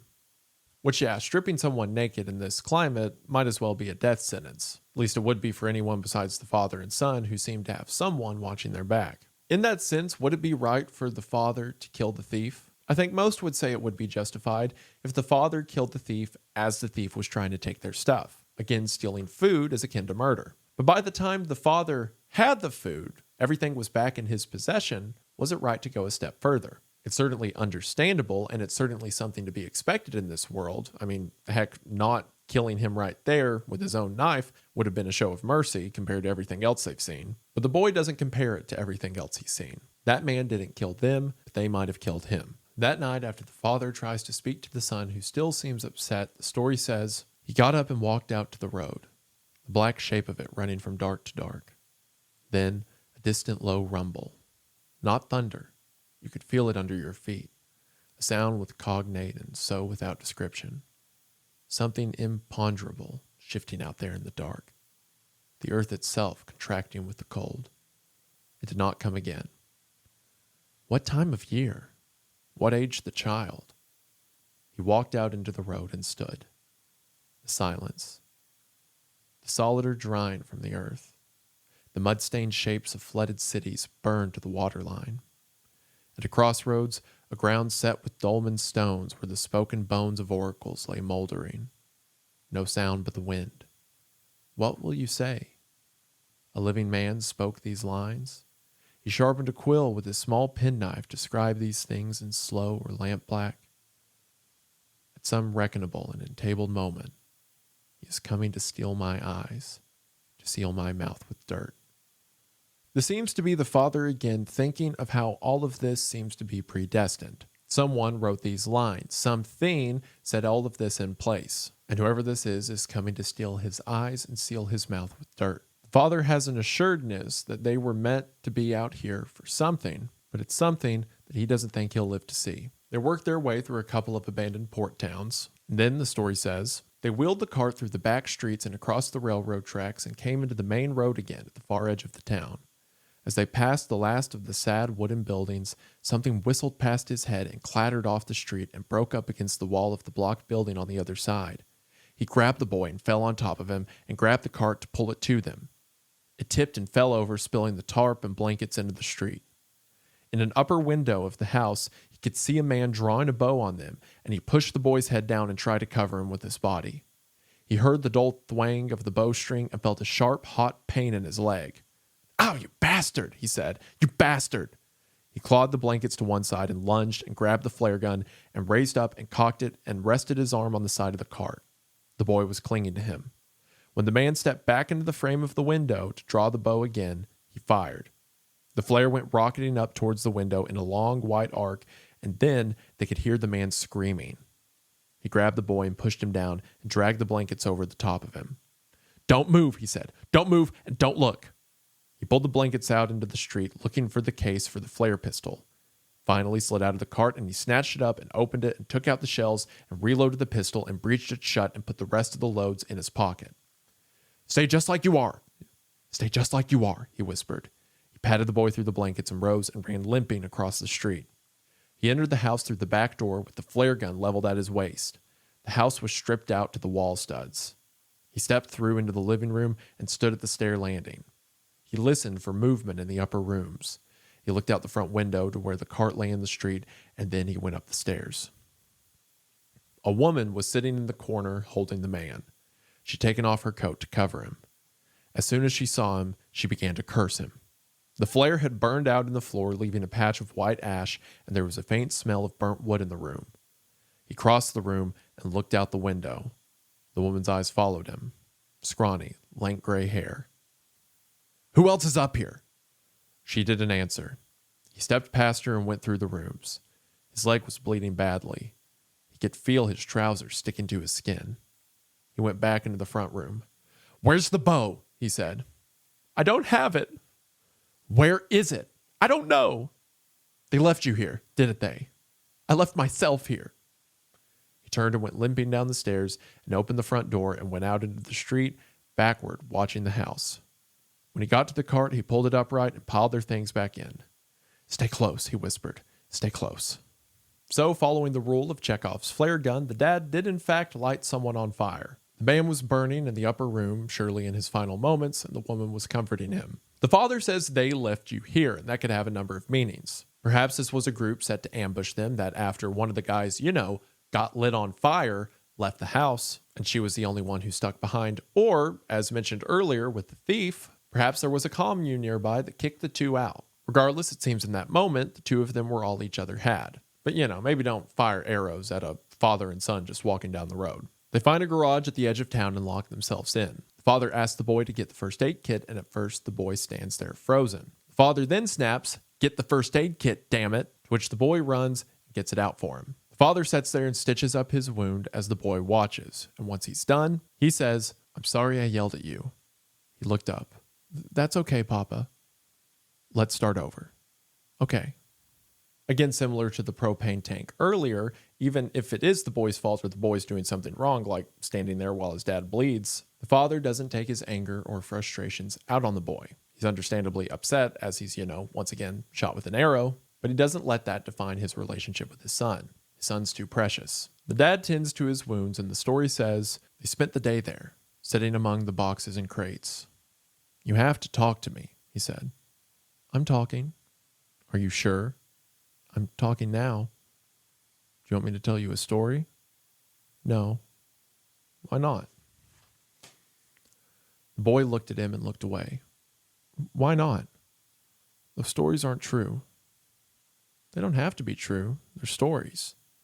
"Yes, but in the stories, we're always helping people. We don't help people." "Why don't you tell me a story?" "I don't want to." "Okay. I don't have any stories to tell." "You could tell me a story about yourself." "You already know all the stories about me. You were there." "You have stories inside that I don't know about." "You mean like dreams?" "Like dreams or just things that you think about." "Yeah, but stories are supposed to be happy." "They don't have to be. You always tell happy stories." "You don't have any happy ones?" "They're more like real life." "My stories are not." "Your stories are not, no." The man watched him. "Real life is pretty bad. What do you think?" "Well, I think we're still here. A lot of bad things have happened, but we're still here." "Yeah." "You don't think that's so great?" "It's okay." It seems the father's worst dreams are coming true. The light of his son, his fire, is starting to dim. Not his love for people or his want to be better, but his wonder, his want to be out there, his want to live. They pulled a work table up to the windows and spread out their blankets, and the boy was lying there on his stomach, looking out across the bay. The man sat with his legs stretched out. On the blanket between them were the 2 pistols and the box of flares. After a while, the man said, "I think it's pretty good. It's a pretty good story. It counts for something." "It's okay, Papa. I just want to have a little quiet time." "What about dreams? You used to tell me dreams sometimes." "I don't want to talk about anything." "Okay. I don't have good dreams anyway. They're always about something bad happening. You said that was okay because good dreams are not a good sign." Maybe. I don't know. When you wake up coughing, you walk out along the road or somewhere, but I can still hear you coughing. I'm sorry. One time I heard you crying." "I know. So if I shouldn't cry, you shouldn't cry either." "Okay. Is your leg going to get better?" "Yes." "You're not just saying that." "No, because it looks really hurt. It's not that bad. The man was trying to kill us, wasn't he?" "Yes, he was." "Did you kill him?" "No." "Is that the truth?" "Yes." "Okay. Is that all right?" "Yes." "I thought you didn't want to talk." "I don't." It seems here a bit of the poison that's infected the father is moved on to the son. When he asks his son for a good story, the son says that good dreams are a bad thing, right? The father, realizing what thought he's put into his son's mind, says he doesn't know. Also, that thing about him not killing the guy, I guess technically, no, he was still alive when he walked up there, but he set a dude on fire in a post-apocalypse. That's close enough. After a few days, it seems the boys opened up some more. They've made their way through port cities and seaside towns. At one point, the father stops in the road to tear out his stitches. "That hurt you, didn't it?" the boy said. "Yes, it did." "Are you real brave?" "Just medium." "What's the bravest thing you ever did?" He spat into the road of bloody phlegm. "Getting up this morning," he said. "Really?" "No, don't listen to me. Come on, let's go." The story says that around this time, he would awake in the black and freezing waste out of softly colored worlds of human love, the songs of birds, and the sun. It seems that these calls from the grave, these calls of a world that used to be, are getting hard to hold back. It's at this point that the father's journey is coming to an end. He knows it, and tragically, it seems the boy knows it as well. As they continue to walk, the story says, he He leaned his forehead on his arms, crossed upon the bar handle of the cart, and coughed. He spat a bloody drool. More and more he had to stop and rest. The boy watched him. In some other world, the child would already have began to vacate from his life. But he had no life other. He knew the boy lay awake in the night and listened to hear if he were breathing. The days sloughed past uncounted and uncalendared. Along the interstate in the distance, long lines of charred and rusting cars. The raw rims of the wheels sitting in a stiff gray sludge of melted rubber and blackened rings of wire. The incinerate corpses shrunk to the size of a child and propped on the bare springs of the seats. 10,000 dreams sepulchred within their crozzled hearts. They went on, treading the dead world under like rats on a wheel. The nights dead still and deader black, so cold. They talked hardly at all. He coughed all the time, and the boy watched him spitting blood, slumping along, filthy, ragged, hopeless. He'd stop and lean on the cart, and the boy would go on and then stop and look back, and he would raise his weeping eyes and see him standing there in the road, looking back at him from some unimaginable future, glowing in that waste like a tabernacle. So much is conveyed here from just the wording. The boy has an unimaginable future because the father won't be there for it. But in that waste, in that rot, in the death and decay and the bodies, the boy might as well be a church. He is our message in a bottle to God or whatever gods are watching that we meant something, that humanity amounted to something. The boy is the closest thing to God's voice this wasteland has. Tragically, his only prophet is dying. Eventually, with all the destroyed cars and the rolling roads, it got hard to continue to push the shopping cart, and they didn't have enough supplies to justify the shopping cart. So they packed things into their backpack and once again left the cart behind. The father is at death's door. He coughs blood constantly, his ash mask covered in phlegm. He washes it in old water on the side of the road, and his boy watches him. Eventually, they come to a bridge that has collapsed. The boy looks at the father and says, "What are we going to do?" The father remains silent. The boy says again, "Well, what are we?" Again, the father has nothing to say. They go to the beach again and find nothing, and they work their way inland. The story says their progress was a torture. In 2 days, when they came out upon a road, he had set the bag down and sat bent over with his arms crossed at his chest and coughed till he could cough no more. 2 more days, and they may have traveled 10 miles. They crossed the river, and a short ways on, they came to a crossroads. Down country, a storm had passed over the isthmus and leveled the dead black trees from east to west like weeds in the floor of a stream. Here they camped, and when he lay down, he knew that he could go no further, and that this was the place where he would die. The boy sat watching him, his eyes welling. "Oh, Papa," he said. He watched him come through the grass and kneel with the cup of water he'd fetched. There was light all about him. He took the cup and drank and lay back. They had for food a single tin of peaches, but he made the boy eat it, and he would not take any. "I can't," he said. "It's all right. I'll save your half." "Okay, you save it until tomorrow." He took the cup and moved away, and when he moved, the light moved with him. He wanted to try and make a tin out of the tarp, but the man would not let him. He said that he didn't want anything covering him. He lay watching the boy at the fire. He wanted to be able to see. "Look around you," he said. "There's no prophet in the earth's long chronicle who's not honored here today. Whatever form you spoke of, you were right." Gosh, man. There is not a prophet in the earth's chronicle that is not honored here today. Regardless of religion or creed or purpose or history, this is what we've been building up to. Something so perfect, our epitaph at the end of humanity. To see the child who the father sees as so perfect, he says, "Whatever you spoke of, you were right. Anything, any disagreement, any purpose, you saw something I couldn't. You are what the gods are looking after." It's like he told the old man, at least he gets to travel this broken world with a god. So now, with the father dying, the boy begins to take care of him. The boy goes out the next morning and gathers firewood. He constructs a lean-to guard him and his dad. He takes the revolver, leaves his dad the flare pistol, and goes out looking for food. When the boy comes back, the story says, the man took his hand, wheezing.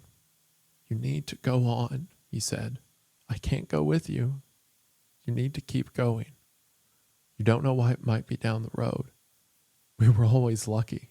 You'll be lucky again. You'll see. Just go. It's all right. I can't. It's all right. This has been a long time coming. Now it's here. Keep going south. Do everything the way we did it. You're going to be okay, Papa. You have to. No, I'm not. Keep the gun with you at all times. You need to find the good guys, but you can't take any chances. No chances, do you hear? I want to be with you. You can't. Please. You can't. You have to carry the fire. I don't know how to. Yes, you do. Is it real, the fire? Yes, it is. Where is it? I don't know where it is. Yes, you do. It's inside you. It's always there. I can see it. Just take me with you, please. I can't. Please, Papa. I can't. I can't hold my son dead in my arms. I thought I could, but I can't. You said you wouldn't ever leave me. I know. I'm sorry. You have my whole heart. You always did. You're the best guy. You always were. If I'm not here, you can still talk to me. You can talk to me, and I'll talk to you. You'll see. Will I hear you? Yes, you will. You have to make it like talk that you imagine, and you'll hear me. You have to practice. Just don't give up, okay? Okay. Okay. I'm really scared, Papa. I know, but you'll be okay. You're going to be lucky. I know you are. I've got to stop talking. I'm going to start coughing again. It's okay, Papa. You don't have to talk. It's okay. Again, the father knows that the fire is more important than his own life. He's been trying to lay it down for his son at every point in the story. And here, even though the father can't be here anymore, he has to make sure the fire keeps burning. The boy goes out to look for supplies again, and when he comes back, his father's asleep. So the boy lays down next to him and pretends that he's talking to him. He tries to imagine what his father would say back, preparing for when his father won't be there anymore. He woke in the darkness, coughing softly. He lay listening. The boy sat by the fire, wrapped in a blanket, watching him. Drip of water, a fading light. Old dreams encroached upon the waking world. The dripping was in the cave. The light was a candle which the boy bore in a ring stick of beaten copper. The wax sputtered on the stones. Tracks of unknown creatures in the mortified lows. In that cold corridor, they had reached the point of no return, which was measured from the first solely by the light they carried with them. This is the final dream we get from the father, and it is a conclusion of the dream the story opened with. The dream of the father being led into the cave by the child and seeing the thing across the pond. The thing could be representative of death, of extinction, of any negative effect upon the father and son. But here we see the rest of the dream, that in the father's dream, his son was carrying the candle. There are footsteps of monsters in the dark, but they're not in the glow of the light. The monsters are out there, but the fire keeps them away. Then we have the final conversation between the father and son. Do you remember that little boy, Papa? Yes, I remember him. Do you think that he's all right, that little boy? Oh, yes. I think he's all right. Do you think he was lost? No, I don't think he was lost. I'm scared that he was lost. I think he's all right.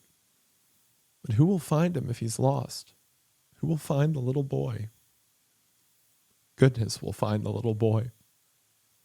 It always has. It will again. He slept close to his father that night and held him, but when he woke in the morning, his father was cold and stiff. He sat there a long time weeping, and then he got up and walked out through the woods to the road. When he came back, he knelt beside his father and held his cold hand and said his name over and over again. The father's journey is now done. He took the boy as far as he could. He taught him what he knew. And the boy has now used those things to try to take care of his father, but now must take care of himself. But even in this moment of despair, even when the boy knows he's about to be alone, all he can think of is the other little boy. And what the father says to the boy, his final words, are really the underlining for the message throughout the entire novel. Goodness will find the boy. It always does. It seems the father was right, because as soon as his time with the boy is over, goodness finds him once again. He stayed 3 days, and then he walked out to the road, and he looked down the road, and he looked back the way they had come. Someone was coming. He started to turn and go back into the woods, but he didn't. He just stood in the road and waited, the pistol in his hand. He piled all the blankets on his father, and he was cold and he was hungry. The man that hove into view and stood there looking at him was dressed in a gray and yellow ski parka. He carried a shotgun upside down over his shoulder on a braided leather lanyard, and he wore a nylon bandolier filled with shells for the gun. A veteran of old skirmishes, bearded, scarred across his cheek, and the bones stoven, the one eye wandering. When he spoke, his mouth worked in perfectly. When he smiled. "Where's the man you were with?" "He died." "Was that your father?" "Yes, he was my papa." I'm sorry." "I don't know what to do." "I think you should come with me." "Are you one of the good guys?" The man pulled back the hood from his face. His hair was long and matted. He looked at the sky, as if there were anything there to be seen. He looked at the boy. "Yeah," he said, "I'm one of the good guys. Why don't you put the pistol away?" "I'm not supposed to let anyone take the pistol, no matter what." "I don't want your pistol. I just don't want you pointing it at me." "Okay. Where's your stuff?" "We don't have much stuff." "Have you got a sleeping bag?" "No." "What have you got? Some blankets?" "My papa's wrapped in them." "Show me." The boy didn't move. The man watched him. He squatted on one knee and swung the shotgun up from under his arm and stood it in the road and leaned on the forestock. The shotgun shells in the loops of the bandolier were hand-loaded and the ends sealed with candle wax. He smelled of wood smoke. "Look," he said, "you got 2 choices here. There was some discussion about whether to even come after you at all. You can stay here with your papa and die, or you can go with me. If you stay, you need to keep out of the road. I don't know how you made it this far, but you should go with me. You'll be all right." "How do I know you're one of the good guys?" "You don't. You'll have to take a shot." "Are you carrying the fire?" "Am I what?" "Carrying the fire." "You're kind of weirded out, aren't you?" "No, just a little." "Yeah, that's okay." "So are you?" "What, carrying the fire?" "Yes." "Yeah, we are." "Do you have any kids?" "We do." "Do you have a little boy?" "We have a little boy and we have a little girl." "How old is he?" "He's about your age, maybe a little older." "And you didn't eat them?" "No." You don't eat people?" "No, we don't eat people." "And I can go with you?" "Yes, you can." "Okay then." "Okay." That thing I said earlier, the idea that there is a writer almost, or there is something overseeing the story, overseeing that the fire is carried on, that the boy is made well, I think that's on full display here. Even down to the appearance of the man. He's wearing a parka, a jacket suited for these conditions. He has a shotgun, a weapon rarely seen around here, and the shells are sealed with candle wax. That in combination with his scar shows he's ingenuitive. He knows what he's doing. He has all the signs of a figure the boy can trust, just like the old man on the side of the road had all the signs of someone who needed help. And he has a place with a little boy and a little girl. When the father could not be there to make sure the boy was taken care of, goodness found him anyway. They went into the woods, and the man squatted and looked at the gray and wasted figure under the tilted sheet of plywood. "Are these all the blankets you have?" "Yes." Is that your suitcase? Yes. He stood. He looked at the boy. Why don't you go back out to the road and wait for me? I'll bring the blankets and everything. What about my papa? What about him? We can't just leave him here. Yes, we can. I don't want people to see him. There's no one to see him. Can I cover him with leaves? The wind will blow him away. Could we cover him with one of the blankets? I'll do it. Go on now. Okay. He waited in the road, and when the man came out of the woods, he was carrying the suitcase and he had the blankets over his shoulder. He sorted through them and handed one to the boy. Here, he said, wrap this around you. You're cold. The boy tried to hand him the pistol, but he wouldn't take it. You hold on to that, he said. Okay. You know how to shoot it? Yes. Okay. What about my papa? There's nothing else to be done. I think I want to say goodbye to him. Will you be all right? Yes. Go ahead. I'll wait for you. He walked back into the woods. He walked back into the woods and knelt beside his father. He was wrapped in a blanket as the man had promised, and the boy didn't uncover him, but he sat beside him and he was crying and he couldn't stop. He cried for a long time. I'll talk to you every day, he whispered, and I won't forget, no matter what.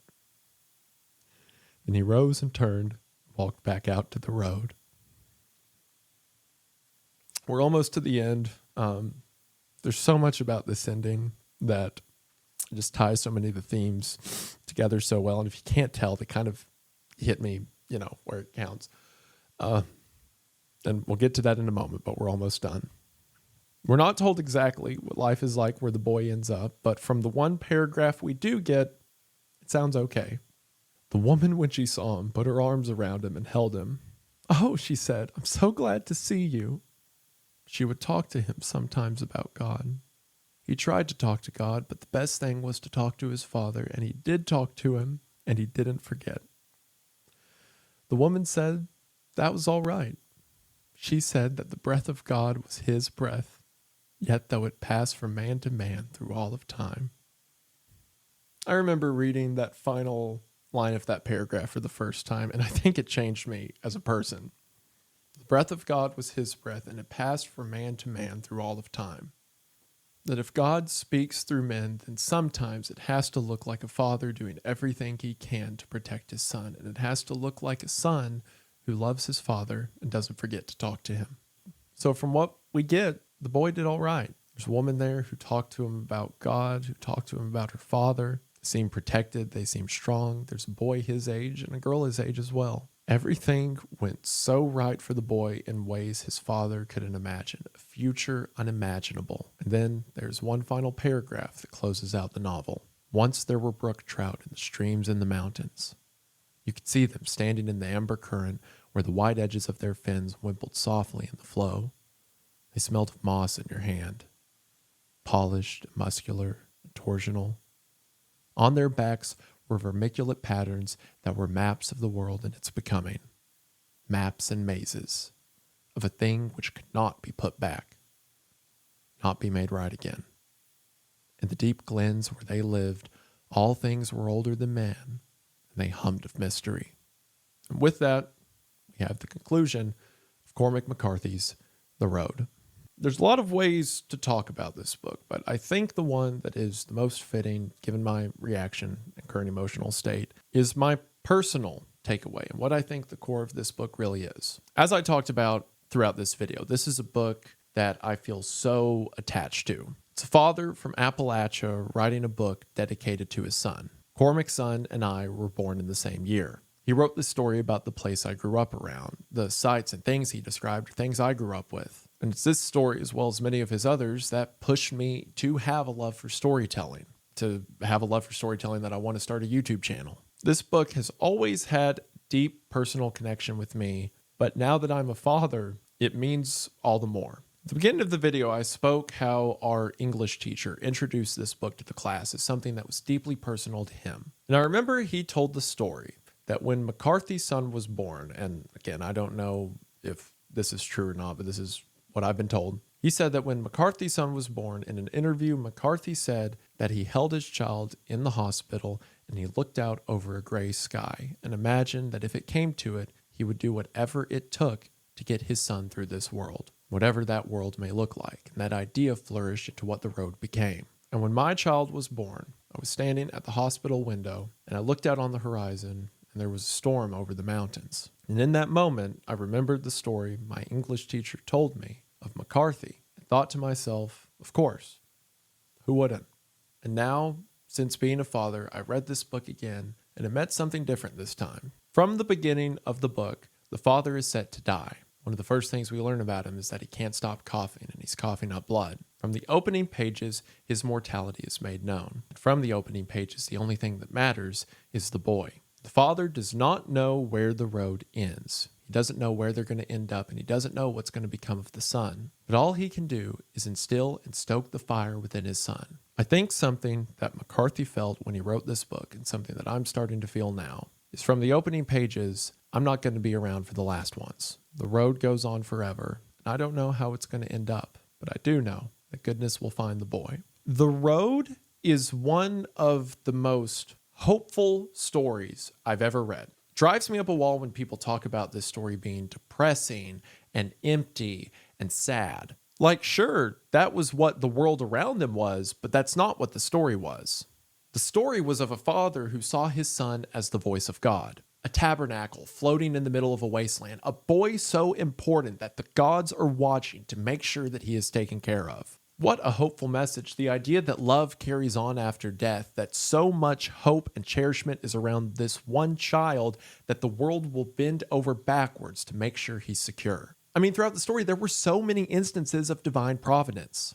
Right when they're about to freeze going over the mountains, they reach the break in the gap. Right when the father begins to become hopeless, they come across the old man. The countless number of times they came across food at the final second, especially the bunker. Even apples, an extinct fruit that spring up out of the ground to make sure the boy's taken care of. What a beautiful idea that this love, this bond, is something the world can't take away from them, regardless of how evil it becomes. Because that, several of the themes of the book are applicable to the real world. Yes, the world does have terrible things in it. Yes, things will be bad. But that doesn't mean the fire doesn't exist. That doesn't mean it's not worth pushing on. From our opening lines of the story, the father says this is his commission from God, to take care of this child. And in the final lines of the story, the woman tells the boy that his father might as well have been the voice of God. I mean, what would God have done if not take care of him? And that through history, there were people who carried the fire, people who were the voice of God, passing on goodness to their sons and daughters. God and his oracles watched over them from the outset of their journey, and along the way, anytime it was too hard,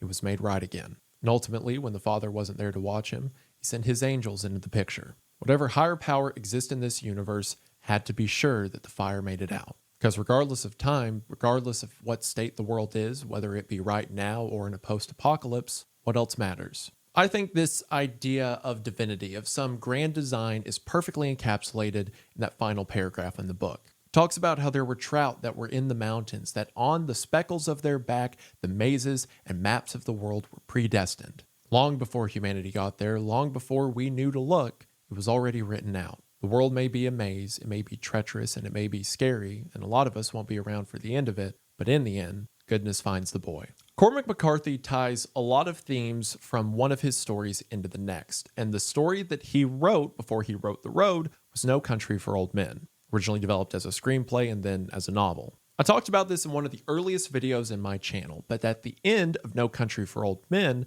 the sheriff has a dream of his father riding on horseback through the mountains. And in that dream, Sheriff Bell says he saw his father carrying a fire out into the dark, out into the cold. That symbolism has its own weight in that story, but it's so clear how it's applied to this one. Our fathers and their fathers and their fathers before them all carried the fire. And now in a world of misery, especially when there's misery and monsters and things that go bump in the night, who are we to make sure that the torch doesn't keep going? And if that fire's so important, if it's so important that it bends the voice and ear of God, then how could goodness not find it? The Road is not hopeful in spite of its setting, but because of it. In a world so miserable, so close to humanity's extinction, the same thing that matters is what's always mattered: the Carriers of something so sacred will always be sacred, or especially in a world that's forgot what that means. It's for these reasons that The Road is my favorite book. Not only is it an interesting setting with interesting characters and dialogues and themes, but it so perfectly executes those.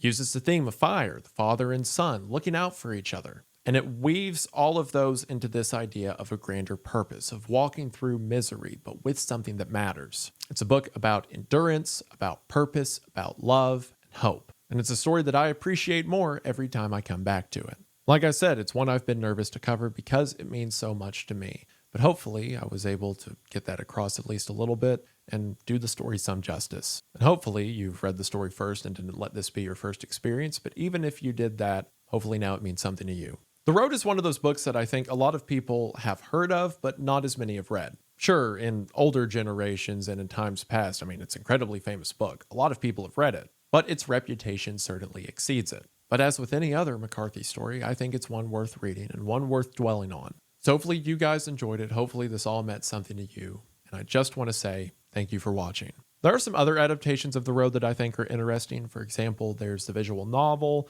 that was illustrated by Manu Larsenet. I have a copy of that, and it's pretty cool for visualizing a lot of the things in the book. If you're a fan of the book, I highly recommend it. And there's also the John Hillcoat film that's pretty good. Viggo Mortensen does a fantastic job playing the father. The movie has the now sadly late and great Robert Duvall in it, playing the old man. But while it's good, and John Hillcoat was the director of it, and he's the guy who's currently slated to direct Blood Meridian, so, I want to hype that guy up because I want that movie to be good. There's so much you have to change from a literary to a visual adaptation of the story that while it's good, I don't think it really holds a candle to the book. Just because, how in a movie do you portray the instances of the writer almost coming out of the page to speak to the father and to speak to the reader? Or these musings the father has to himself, evoking everything from Job when he says, curse God and die, to muses, to old epics. The book itself really feels like another Odyssey. You have the father and son traveling on this long voyage, coming across sights and horrors as they go. And you get some of that when you watch the film, but you don't really get the choir part of it, right? The part where the story reminisces or really brings up its themes that enhance everything else you're reading. It's just a piece that's so perfectly adapted to a novel that it's hard for me to see how you could even translate it to a visual format. As a matter of fact, here's a hot take.